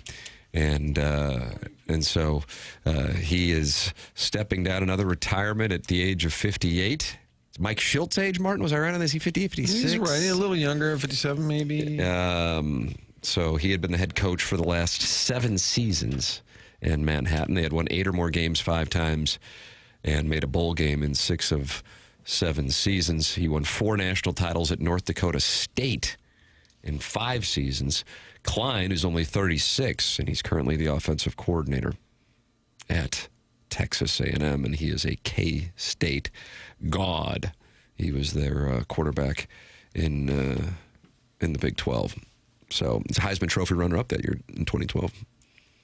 And he's in the Ring of Honor at Bill Snyder Family Stadium. And Martin, you said the Bill Snyder Coaches Show is one of the most electric pieces of television. Used to be on Sunday nights on the old Fox Sports Midwest. You'd look up there at the old 2 Fox, and there was Fox Midwest, and Bill Snyder was sitting with his legs crossed, kind of like that praying mantis look that Frank DeFord always had at the end of Real Sports. And they'd bring in, welcome in, it's the Bill Snyder Show. And Coach, how are we? I'm good, thank you. And they were off. He was never a real pleasant fellow, was he? I don't know that he was unpleasant. I would say not real lively. I believe the cat covered him somehow, I guess when the cat was in Kansas City for a brief time. Yeah, and I think he made reference to some electric dealings with the former head coach. I've seen interviews with him where he really came off as bitter and angry at the world. Is that right? Not the cat. Bill Snyder. Congrats to Penn State for being passed by K-State now and USF in their coaching hiring process. Athletic Director Pat Kraft is trending towards being the next chair of the playoff committee. That's from Al in Dadeville. He can't believe what's going on at Penn State. I bet they can't believe it either. They're sitting on top of the world one moment and can't get anyone to go there to coach the next. Chairman Curt has just texted into the text inbox knowing that that's the only way I'm going to see it, which is amazing because he probably texted my phone, and he did. And it says, Curt with a C is on hold and has a bone to pick with us. And although he spells his name wrong, he seems trustworthy. That's the accurate analysis there, Chairman? Yeah. I don't usually trust Kurtz with a C. But was that Curt Ford with the Cardinals and Ozzie Smith dove over him? Am I right on that? I think so. Curt Flood. He's a C. And he slipped in Game 7 in '68. Yeah, he did. It's not as bad as Jeff. Yeah, he is. All right. Well, if Chairman Curt trusts him, we trust him. Good morning, Curt with a C. Good morning, guys. Hey, I don't have a bone to pick with you guys. I have a bone to pick with CBC. Take that, Mike. The right place. All right. What do you got? Well, a couple months ago, I called in. I was just kind of disappointed that the 4 Fox and the 2 Fox were, grooming the St. Louis audience with CBC Sports. I noticed that CBC lost a playoff game to Jackson. What was it, a couple weeks ago? Yes, that's right. Yes. Yeah, that is correct. Thank you for sharing that score from, 2 weeks ago? Yes, they went to Jackson. They were trailing 31-7, Doug, and then made a crazy comeback, but lost at Jackson. They call That's right. They call it the Pit. Yes, Curt with a C. I'm sorry. What is the beef? Once again, I noticed that we're covering CBC like it is the flagship school of St. Louis. I don't get it. I don't know if this is kind of a payola thing where they're paying the news stations. I don't know if Doug's getting kickbacks at Channel 4 for this. I don't work there. Hadn't since August of 2021. And I think, to be fair, Curt with a C, this is not really for me to address, although I am an alum, because it's Metro, whatever, Channel 4 Metro has, Boomin. Channel 4 has the North by North. other channel Vikings. called the Midwest Matrix? Midwest Matrix. They do a lot of some sport, and they carry CBC football. So that you may want to direct your anger towards Doug. But then, a couple weeks after I called, I noticed that you guys, I guess, you didn't really have anything to cover, so you guys decided to go out and cover some kicker from CBC. It's like, it's time to do a feature on a guy from CBC. They can kick a football. Ooh. And I'm guessing the next step is to send an entire media team to cover the Heisman ceremony to see if Jeremiah Love wins. So he's got my vote. Right. Well, but I just thought, it's just how much money is CBC paying for all this? We go to where the stories are, and that's Justin Gage's son you're talking about, who is a star in the making. Justin Gage, former star at Mizzou. I was a big Justin Gage fan back in the day. His son's great. I just was curious. What's your squad, Curt with a C? Who are we undercovering? Because these are like the emails I get at work, Tim. You think this might be a SLU gentleman, a D-Smet gentleman, Chaminade? No, I'm going to say none of the above. What high school did you go to, Curt? There you go. There you go. I went to public school in Franklin County. Oh, you Hoosier. Doug. Get him off the station. Doug also went to public high school. But Franklin County, let's help me out here now. That's out there. Washington? No, not Washington. Well, tell us. It's not going to, Sullivan. Sullivan, okay. I love Sullivan. The Fighting Knights. So a couple more things here before I get the Eagles. Fighting Eagles. They're not fighting, but so you got me off. Well, you're the one who's upset with a specific high school, so I thought then it's only fair to vet if you have a personal beef, like maybe they beat your squad in the playoffs. Because sometimes it's personal. Tim, like the email I got on Sunday night that was hopping mad that we didn't mention the 2 teams from Missouri still alive in the state tournament, and the emailer said, I guess if it's not CBC, it doesn't get covered. Oh, wow. So the response was, well, let's see here. Kirkwood played Platte County on Friday, and we had coverage of that. Lift for Life played in Kansas City on Saturday. We had video of that. We were at Pattonville's game on Saturday. We drove to Herman on Sunday for St. Mary's. But other than that, I said, great point. Great email. Thank you. Okay. Hey, is this? I saw this on Jason Tatum's Wikipedia. Now, you tell me if this is true or not.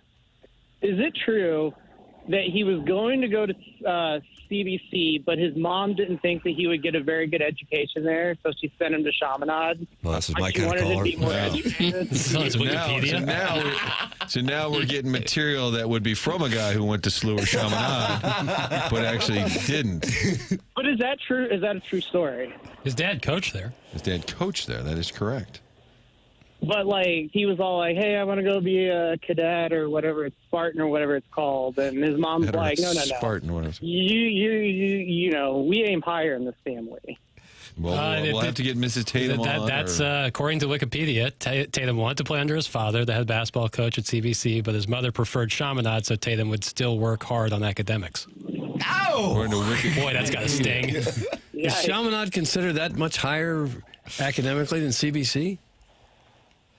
I don't know. That's why I'm asking. Yeah, I think there's more of a backstory there since mom and dad were not, I believe, together at the time. And so dad was coaching at one place. I don't know. So I'm not gonna get involved in their personal family business. But you stick with that narrative if it fits your narrative, Curt, with a C. One last thing. Wow. Got lots of questions, Curt, for a guy from Sullivan. So, like, you hear about all the great athletes that come from CBC, and it's true. I guess it's kind of like a trade school.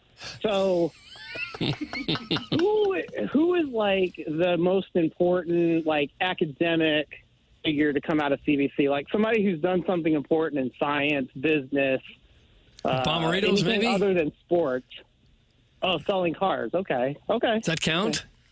I guess. Yeah, that's an empire there. Built like $1 billion empire. That's an empire. I'll tip my cap there. To the business acumen worked out all right. I think the most prominent guy right now is that Mark Hertling, Lieutenant Colonel, who is on all the talk shows talking about military endeavors. That's awesome. Okay. Yeah. I have a new read on Curt with a C. He actually didn't go to Sullivan. He's doing a bit now. I am not doing a bit. I am genuinely like I'm genuinely floored sometimes how often I see CBC pop up on my television. It's unreal. And so I just wondered if there was some kind of payola thing involved. No payola on this side. I don't know the arrangement that the Midwest Matrix has with CBC. I'm not aware of that. Doug, whenever Feldman is doing like a sports report, do you like Brian Feldman? He was there. How far back are we going? About a decade? You phone into his IFB and like say, okay, give the CBC score. I don't. No, I'm not a CBC guy. Kirkwood here. Seems to have a real beef. Did you apply and not get in? Did you get kicked out? What is the particular bent?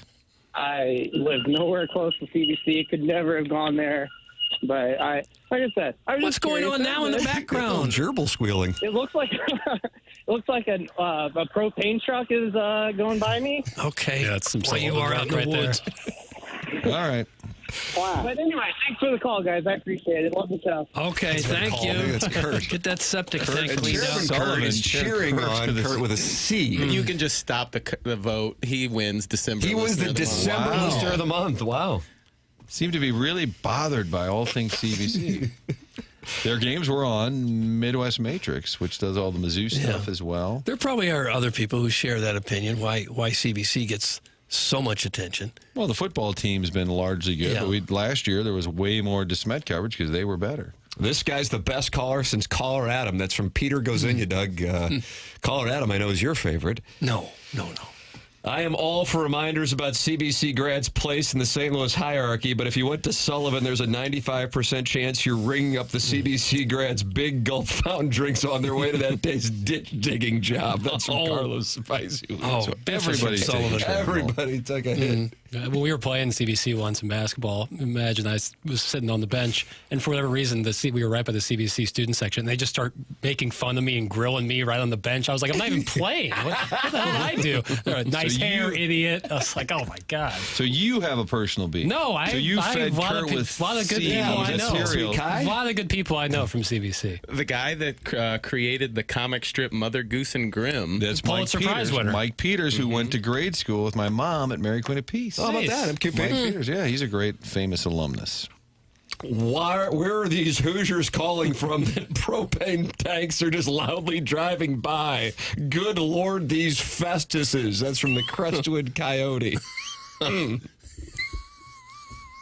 This guy is an Arby's hostess. You can hear the Hoosier in his voice. That's from Steven Time. You need a hostess at Arby's? Yeah, maitre d's at the nicer ones. Yeah. To get set down. Email in the morning after at InsideSTL.com. That is the Design Air Heating and Cooling email of the day. And get your teeth all nice and pretty for the holiday season with Dr. Brandon Pryor at 100 West Dental, online at 100westdental.com. I was texting with Dr. Brandon Pryor yesterday. He is a good man who runs a fine business, advertising with TMA now for a few years. And you can get Invisalign there with $1,000 off just by mentioning my name. 100 West Dental is on Manchester in Baldwin. You don't even need to make a phone call to get in. Just go online at 100westdental.com. check the calendar and check availability, and you book right then and there. No dental insurance, not a problem. The membership plan aids in the cost of dental work for those who don't have dental insurance. It's 100 West Dental, online at 100westdental.com, and they have that offer going on right now that if you mention my name, you get $1,000 off Invisalign. 100westdental.com. The program's called The Morning After. It's presented by Brown and Crouppen on 101 ESPN.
All right, Doug, you wanted this. Plus.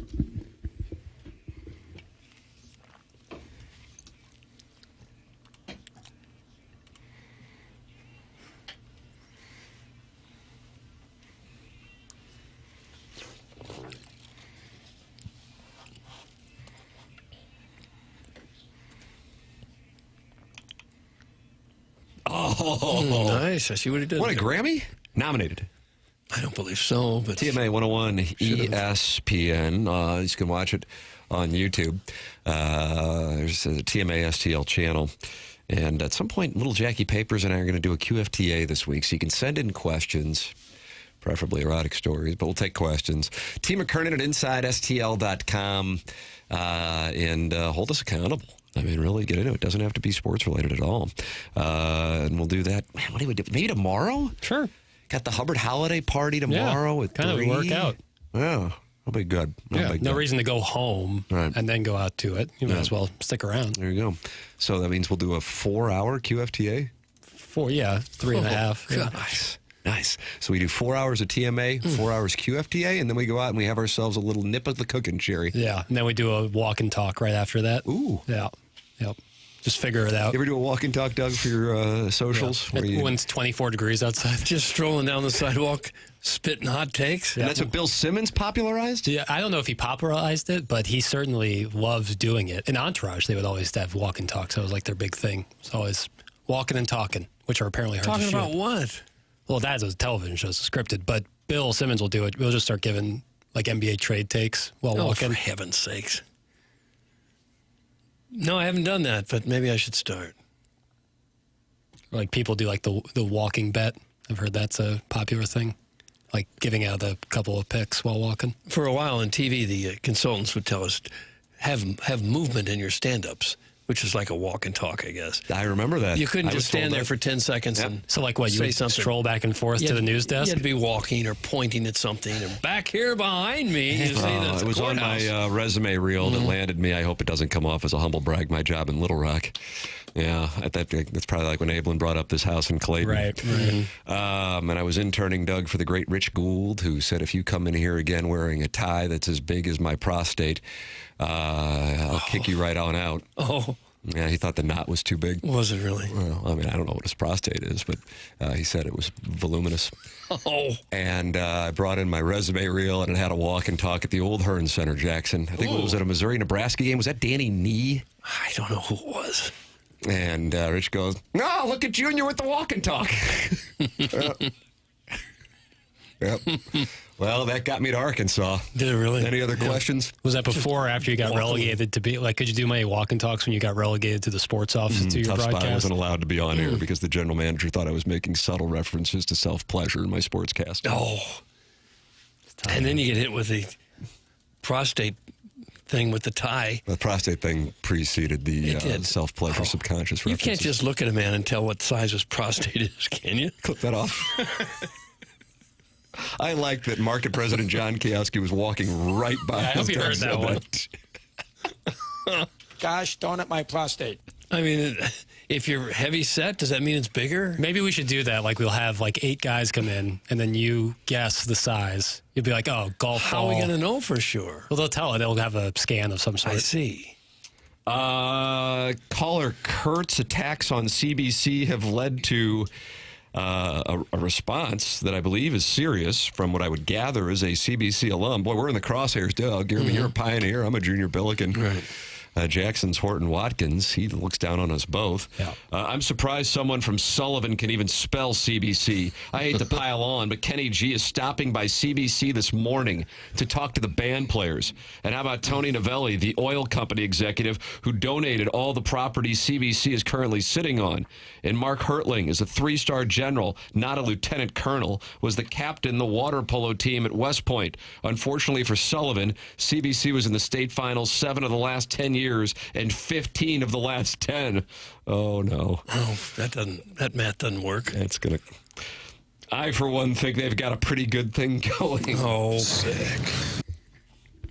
Gosh. The crosshairs here. And now he has corrected 5 of the last 10 because I have a feeling people are immediately texting in they won 15 of the last 10.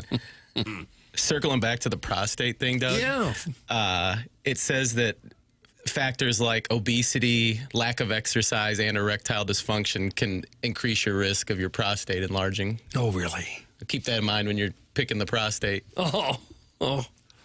Okay, I'll try not to get heavy set. I'll tell you what doesn't work using the walk and talk method, movie reviews. I heard one wheeze. A high-pitched boy was walking what sounded like a wind tunnel in the streets of Fallujah during the Iraqi war. That's from the Warson Woods Wacko. I gave it my best effort.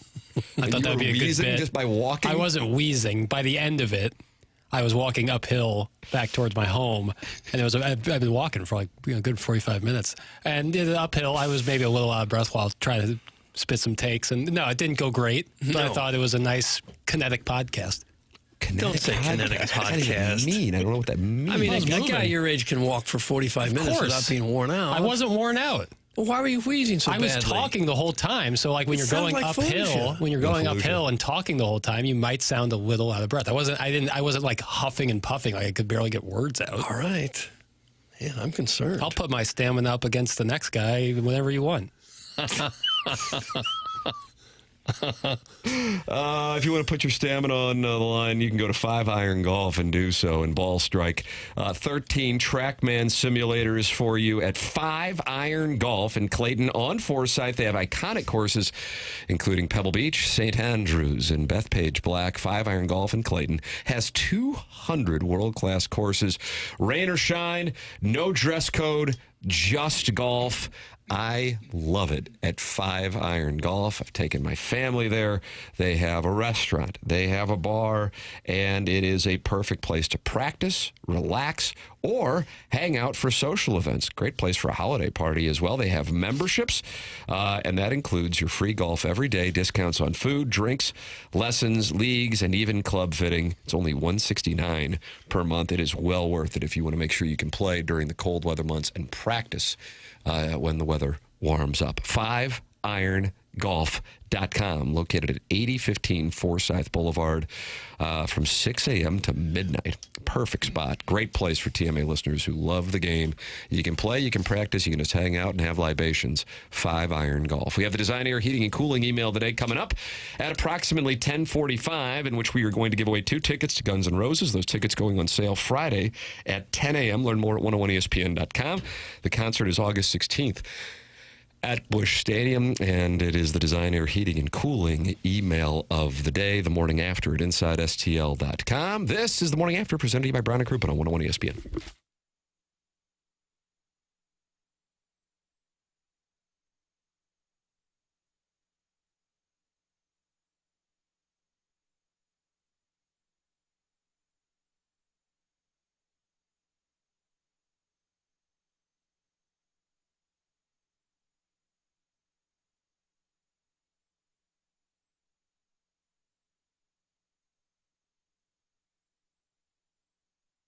Well, Missouri, it is happening. FanDuel Sportsbook is live and ready to roll in the Show Me State, and they're celebrating with a little something for everyone. All this week, every customer gets a no-sweat bet every day. That's right, no matter what you're betting on, if it doesn't hit, you'll get bonus bets back to keep the action going, whether it's football, basketball, hockey, or whatever you're into. You can bet it all on an app that is safe, secure, and built for every kind of fan. The interface is quick, the payouts are fast, and the experience is top tier.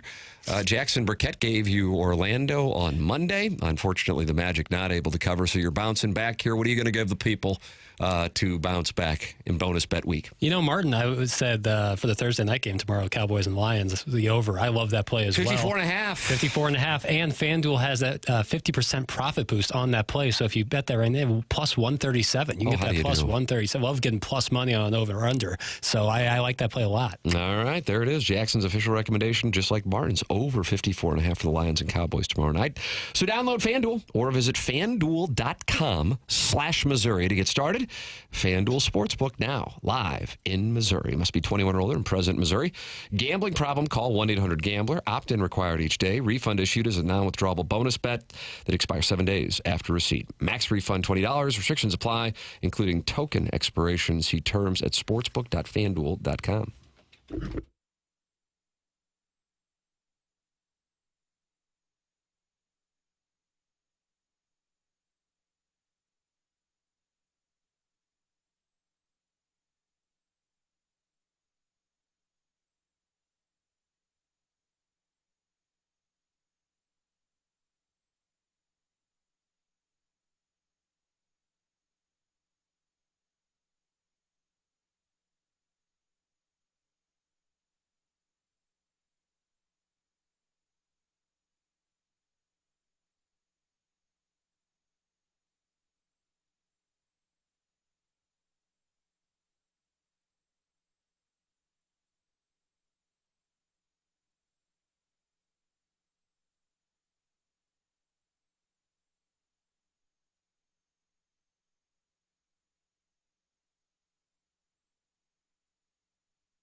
Nice.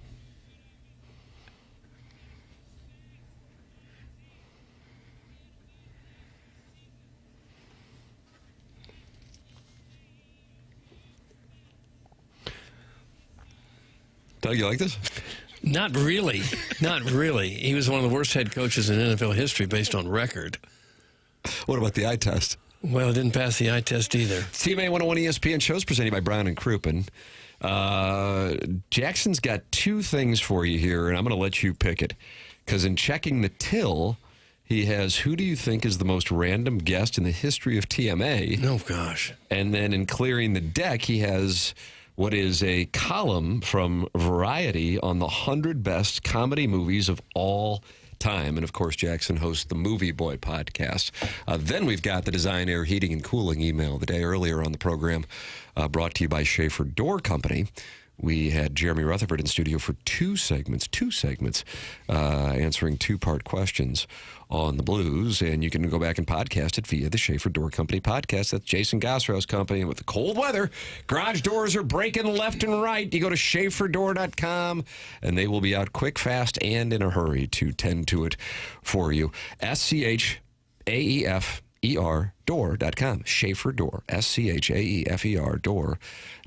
Call or text 636-782-3608 to get you the quickest response time if your garage door breaks. They also service all kinds of garage doors for both service and new installations, and they service commercial doors as well. So if you run a business and you have commercial door needs, Schaefer Door is your hookup. That's Jason Gosrow's company, SchaeferDoor.com.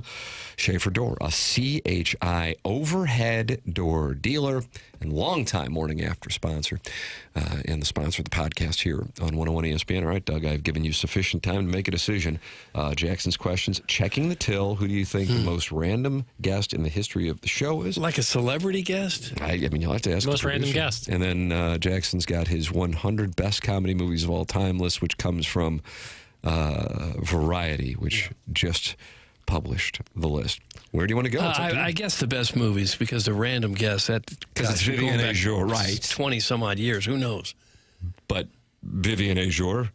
Okay, now we can move on to the next one. Thank you so much, guys. Thank you so much for this nice words. I appreciate it so much. Now, is that Vivian there? Yeah. What country did she hail from? I don't know. The Ukraine. What did she do?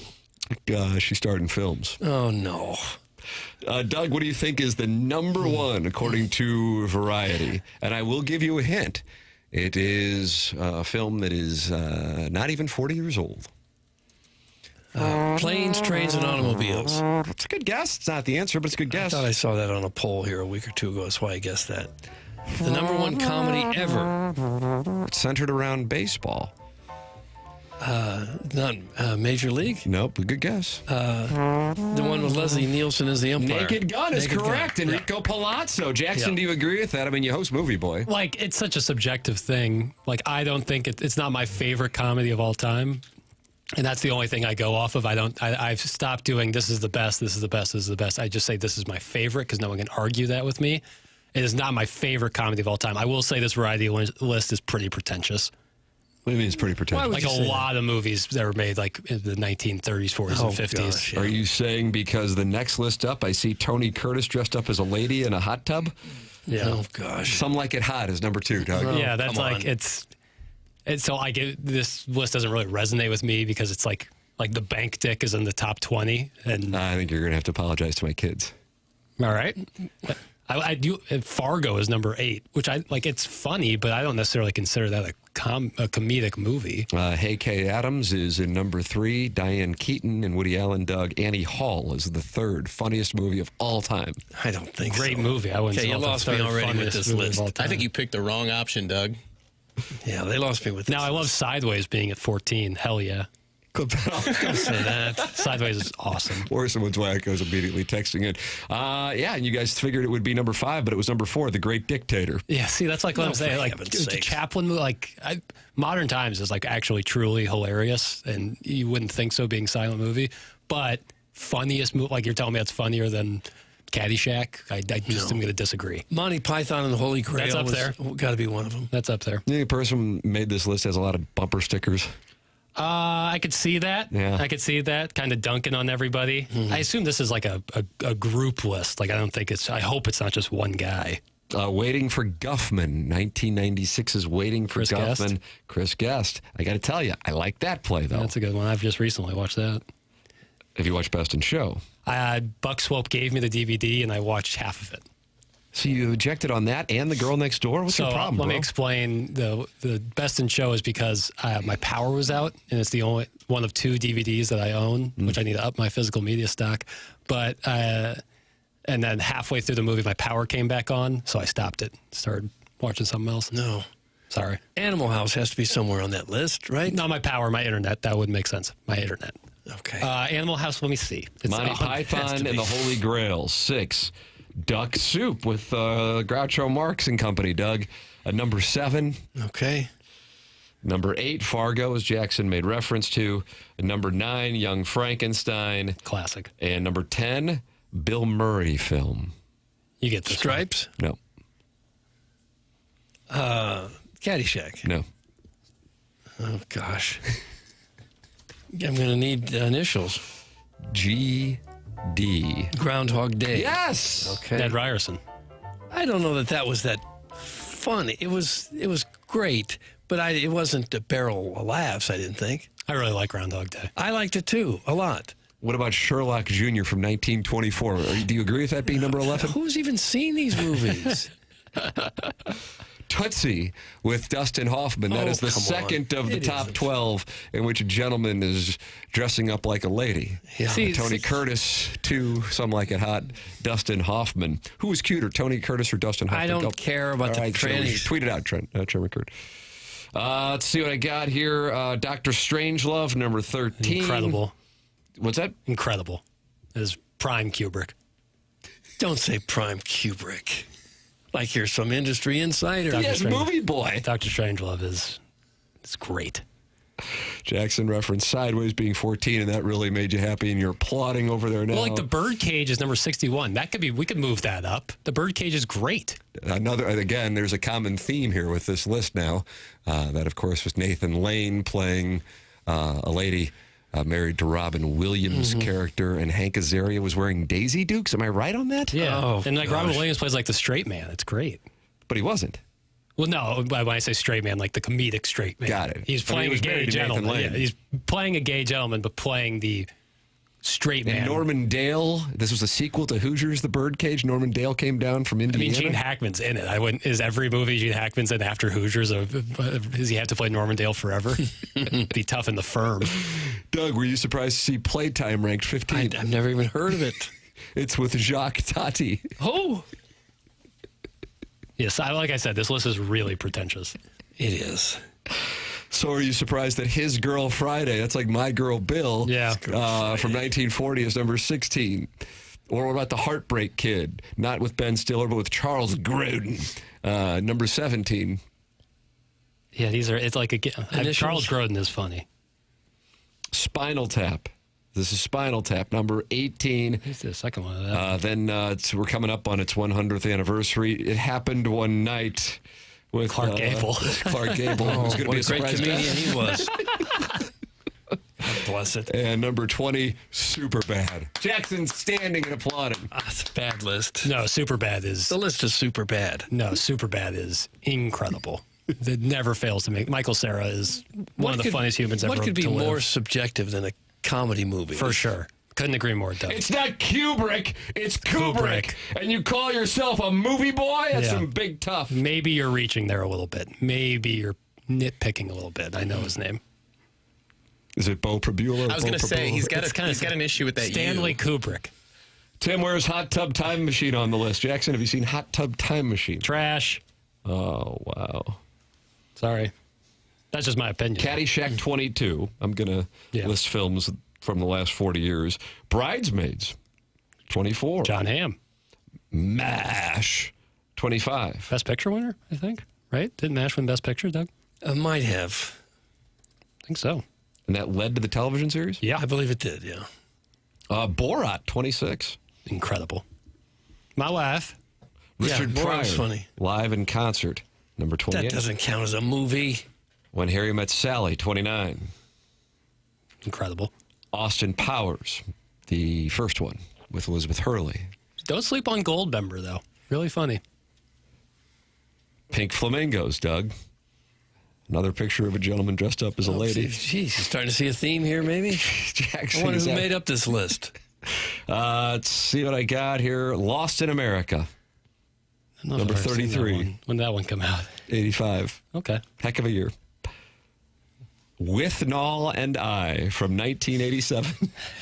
With Nall and I? Let's shut this list down and let's do it now. You can make your own list, Doug. I'd be happy. School of Rock with Jack Black came in behind With Nall and I. God. Incredible. Ed Wood, 1994. Not very funny. Ed Wood's not that funny. The Princess Bride with Andre the Giant, who was body slammed by Hulk Hogan. That happened at the Pontiac Silverdome. Was that Big John Studd? Now that's funny. I have any idea. William Goldman wrote that one. Getting body slammed is funny? No, Princess Probably Bride. not if you weigh 500 pounds. What about Andre the Giant? Surprised he didn't go right through the ring. Yeah.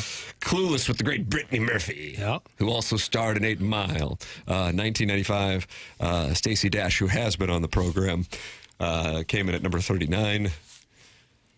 And then Zoolander. Not the second one, though. The first one. Hansel is so hot right now. That was number 40, Doug. So you're not high on this list there, Doug? No, it's a horrible list. It's a horrendous list. It was segment 10-2 in the Steve Dossier. I'm just following orders. Mrs. Doubtfire at 44. God. There's a theme. Have you noticed that? There really is a theme. Coming to America at 46. Eddie Murphy and Arsenio Hall dressed up as ladies in that. They sure did. Arsenio, there's a theme. But they were playing multiple characters, you know.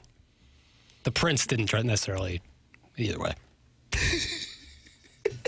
I mean, there is that's a lousy list. It's a bad list. It's not a bad list. It's just too comprehensive. Like, let's really narrow down with a comedy. Like Fargo, incredible. Maybe not necessarily a comedy. My Best Friend's Wedding with the great Cami Diaz, and of course Dermot Mulrooney, who will win an Emmy for his performance in The Hunting Wives. Oh, does he play the cuck husband? I don't think he was. Was he a cuck? Well, isn't she really attracted to who plays the Doug? I don't know. Come on. No, what's homegirl's name? Don't say homegirl. Tall one. Eastern European. Tall one. That was my buddy Lucas when Andy Dick hit on him in the cabana at Hard Rock in 2008. Not to be confused with. He ran his index finger down the middle of his chest. No, he didn't. She was in Entourage, where she also was in a threesome. Malin Ackerman, yes. Brittany Snow's crushing on her, so that would make him a cuck. That's a great cuck, though. I mean, that's the kind of cuck you want. I mean, if you're going to get cucked, where else would you rather be than with Malin Ackerman? Yeah. Right, Doug? But a cuck nonetheless. I've always said. That guy stinks. Well, that performance, that You show. liked him in My Best Friend's Wedding, which came in at 57. I hard ejected the Hunting Wives thing. No one voted on this to rank them. Nobody. It's one guy did this. I'm not sure. One cross-dresser. I'm not sure. And that's why he rates those movies all so high. Sexual Chocolate is the best band ever. It's from Doug's Legs Akimbo. Coming to America. Mr. Randy Watson. Yeah. That boy, good. Doug, it was Hogan in WrestleMania 3 at the Silverdome. That's from the stay-at-home trailer park dad. Yeah, it's an important moment. The Grown Ups 2 didn't make the list, Doug. At least you could be happy about that. Oh, gosh, it could not possibly have made any list. Hard to believe Movie Boy's single. Such an anomaly. That's from Warson Woods Wacko, who is attacking your love of this list. I think I was pretty forward that I didn't love this list. I don't know why personal attacks are welcomed. That's not very fair. But isn't that what the show's built on? Yeah. Well, yeah. 21 years of it. Amen. Email in with your personal attacks the morning after at InsideSTL.com. They could win you Guns N' Roses tickets. The morning after at InsideSTL.com for our Design Air heating and cooling email of the day. Doug, you know anything about Design Air? I think you do. Sure I do. I had them out to my house, and you should have them out to your house, too. If anything should ever go wrong with your furnace or your airco, even if it doesn't go wrong, it's a great idea to have them come out and do regular maintenance. Then you won't have the problems down the road. And, boy, it's going to get cold here the next few weeks, so you got to make sure that furnace is humming just right. It'd be a good idea to call Design Air, get them out, clean out the furnace, make sure it's running right all winter long. They believe in honest work, never going to be sold something you don't need, whether you're dealing with the St. Louis cold or the summer heat. They have got your back with dependable service and no-pressure solutions. Company been around since 1904. How many companies in St. Louis have lasted that long? That's, 121 years? That's because they do it right. They charge a fair price, and people want them to come back if they have a problem, and there's word of mouth that goes into it, too. Design Air will treat you right, and who knows what kind of man you're going to get, what kind of technician is going to come to your house. It could be the highly regarded and heavily muscled Brian. It could be Larry the Silver Fox, the rugged Joe, the dashing Steve. Maybe the bold and daring Adam will show up at your front door, and we're finding out the very helpful Anthony is also available. It's home with a handsome repairman, Design Air, comfort you can count on since 1904. This is the website again, designairservice.com. Schedule your service today. There it is, Design Air Heating and Cooling. Sponsor the email today, which is coming your way next here on The Morning After. 101 ESPN, TMA STL YouTube channel.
This is Jackson with a Sports Center update. That's driven by Johnny Londoff Chevrolet and Johnny Londoff Autoplex. The Blues are back in action tomorrow evening as they take on the Boston Bruins. Pre-game right here on 101 ESPN at 5 p.m.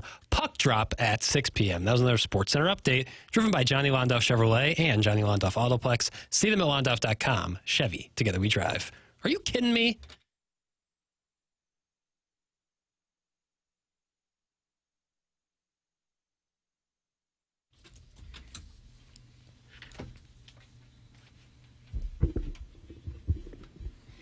Doug, does this make you think of Mark McGuire coming to bat in 1998? Not really. I didn't pay much attention to it. Is this his walk-up theme? Sure. I didn't pay attention to it. What about Axl Rose getting dropped off by bus? Is that on Sunset Strip? I just didn't do the show prep on this one, Tim. At least you're being honest. How about this text? This is a lovely sentiment. And let's tip our cap to this person. Appreciation text. I've been going through chemo the past several months and appreciate being able to tune in and hear you guys every day. Appreciate the ability to hear some good insights, some good humor, and good interviews and be able to take my mind off things. You guys are great. Tip of the cap to the 314 for battling and having the attitude that they do.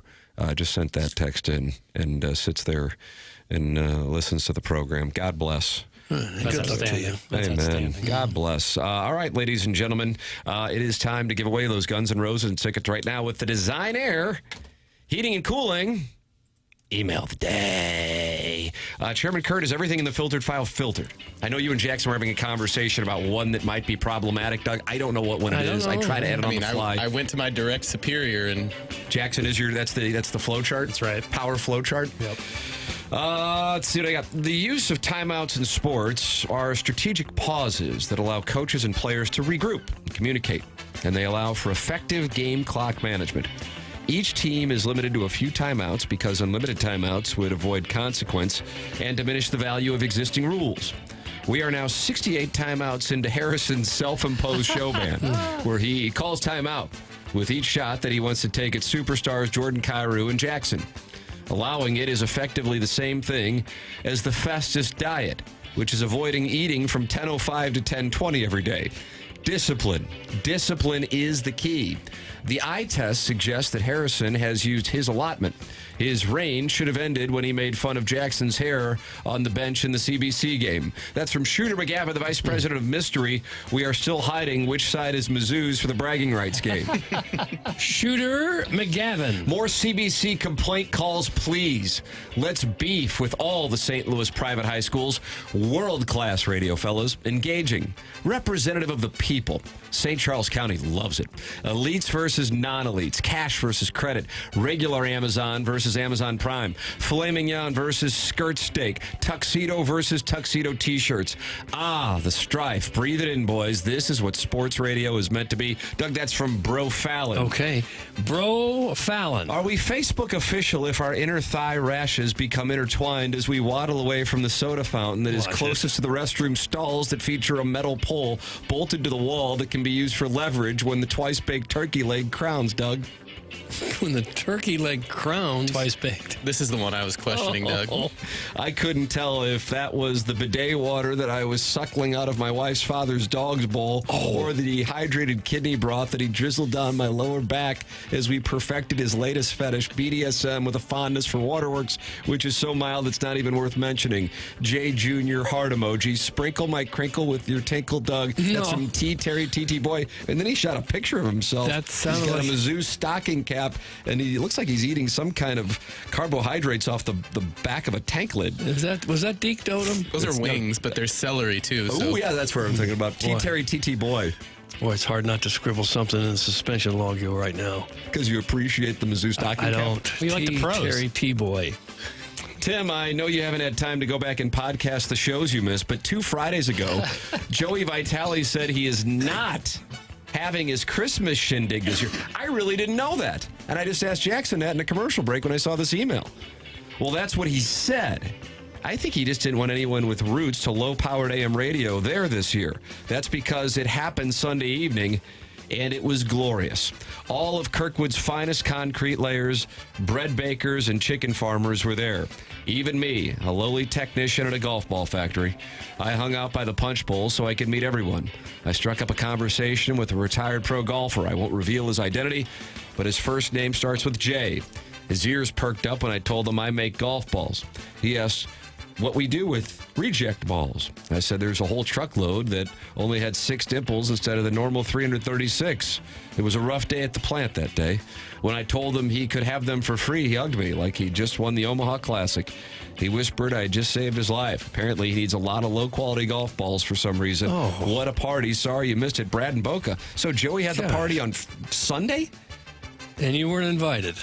God bless America. Brad in Boca. TMA all day, brother. There are lies. There are embellishments. And then there is the Iggy Strode cinematic universe on TMA all day. A place where reality takes a smoke break while Ken recalls all of his Hallmark romances that never happened. Picture this, somewhere deep in a Nova Scotian meat locker, a beef saleswoman in a parka, snowshoes, and butcher apron decides she is going to chase the legendary tableside seduction of Iggy Strode. The man behind Steak Diane, the sorcerer of Cherry's Jubilee, the Salt Bay of Caesar salad before social media existed. Her desire is so strong she commits to bringing him beef the way penguins bring rocks. She boards a 27-hour 3-connection flight to Bermuda while cradling a still blue hunk of Nova Scotian sirloin. TSA flagged it, Homeland Security questioned it, yet she pushed through because her loins and her sirloin demanded the touch of a 5'7" Strode with a ponytail and a 14 handicap. She lands. She tracks him down at what we now know was an assisted living fat camp, which somehow sounds normal in the Iggy canon. The fairy tale ends quickly. He takes one look at her and her beef, decides they're both too fatty, and immediately transports her to her Australian neighbor's villa in the dead of night like he's trafficking livestock in the outback. Okay, it's getting long. Morning arrives. The neighbor follows a trail of beef crumbs up the steps to Iggy's dorm. He sees the beef slab tucked lovingly into Ken's sheets like a Build-A-Bear made out of round steak and asks very calmly, "Mate, where this fat Nova Scotian beef woman came from?" Fade to black. Brother, that is not a story. That is a straight-to-DVD cry for help written in beef. Doug, that comes from Marv. Gosh, I didn't like the term beef slab. Marv. Sadie Hawkins, Doug, the College Football Playoff Selection Committee released their penultimate rankings with Arkansas Athletic Director Hunter Yurchek spewing a bunch of asinine BS while everyone knows they're just trying to perpetuate the antiquated conference championship games that only exist to extract every last bit of TV revenue from their broadcast partners. Meanwhile, the Billikens took down Bo Kimball and Loyola Barabount in front of a dozen or so fans in a tiny gym. Mizzou Hoops dropped their first game of the season in South Bend, but we don't want to get into that as it'll put Libby Jack in a dark place because we're sitting here again talking about the same things. And what's the media in this town talking about? Some video that no one can see of a DoorDash driving dweeb who dropped some chicken nuggets on the ground and then delivered them anyway. Today's email is sponsored by Doug Vaughn's Amateur Prostate Exams. If you'd like to have a khaki smoke show guess the size of your prostate, come on down to Doug Vaughn's Amateur Prostate Exams in the alley behind Fuddruckers. Ours is the type of presentation where some public school poor from Franklin County feels free to drop in at any time and let us know how much he hates CBC. Log off Jason Tatum's Wikipedia page and touch grass, you effing Hoosier. That's from Buck Swope, DBA, the Recessed Lady's Breast. And that's what we have for the Design Air Heating and Cooling email today. The only question left is what you got. Well, somebody's getting Guns N' Roses tickets. Okay, there were some pretty good ones and some bad ones. I thought the best might have been the leadoff hitter, Shooter McGavin. I disagree. It was easy choice today. Mr. Boy. Mr. Boy? Yeah, B-O-Y-T-T Boy is who I was thinking of. I also like Shooter McGavin. I'm going Shooter McGavin as well. Shooter McGavin is one. Okay. Guns N' Roses tickets, congratulations. Those go on sale on Friday at 10 a.m. Learn more at 101ESPN.com. But Shooter McGavin has won the competition. James Carlton's won it live. He's online at carltoninsurance.net. Jamie Rivers just made the switch to him. Brandon Kiley just made the switch to him. I've been with him since 2019, and you may have heard him saying it here on 101 ESPN. Auto rates are now at an 18-year low. That is how long James has been in business, and he's never seen rates lower. If you want to make the switch that Jamie Rivers and BK did, then you can do it now by going online at carltoninsurance.net. Why not save money? I know you might be on, I don't know. I just don't want to make the phone call. That's fine. But you're going to save thousands of dollars. Why not at least find out how much you can save? 314-961-4800. 314-961-4800. Go online at carltoninsurance.net. Time for us to shut it down for Jackson Burkett, for Chairman Curt, for Martin Kilcoyne, for my brother Kevin, for Douglas Elvin Vaughn. I'm Tim McKernan. This has been The Morning After, presented to you by Brown & Crouppen on 101 ESPN and the TMASTL YouTube channel.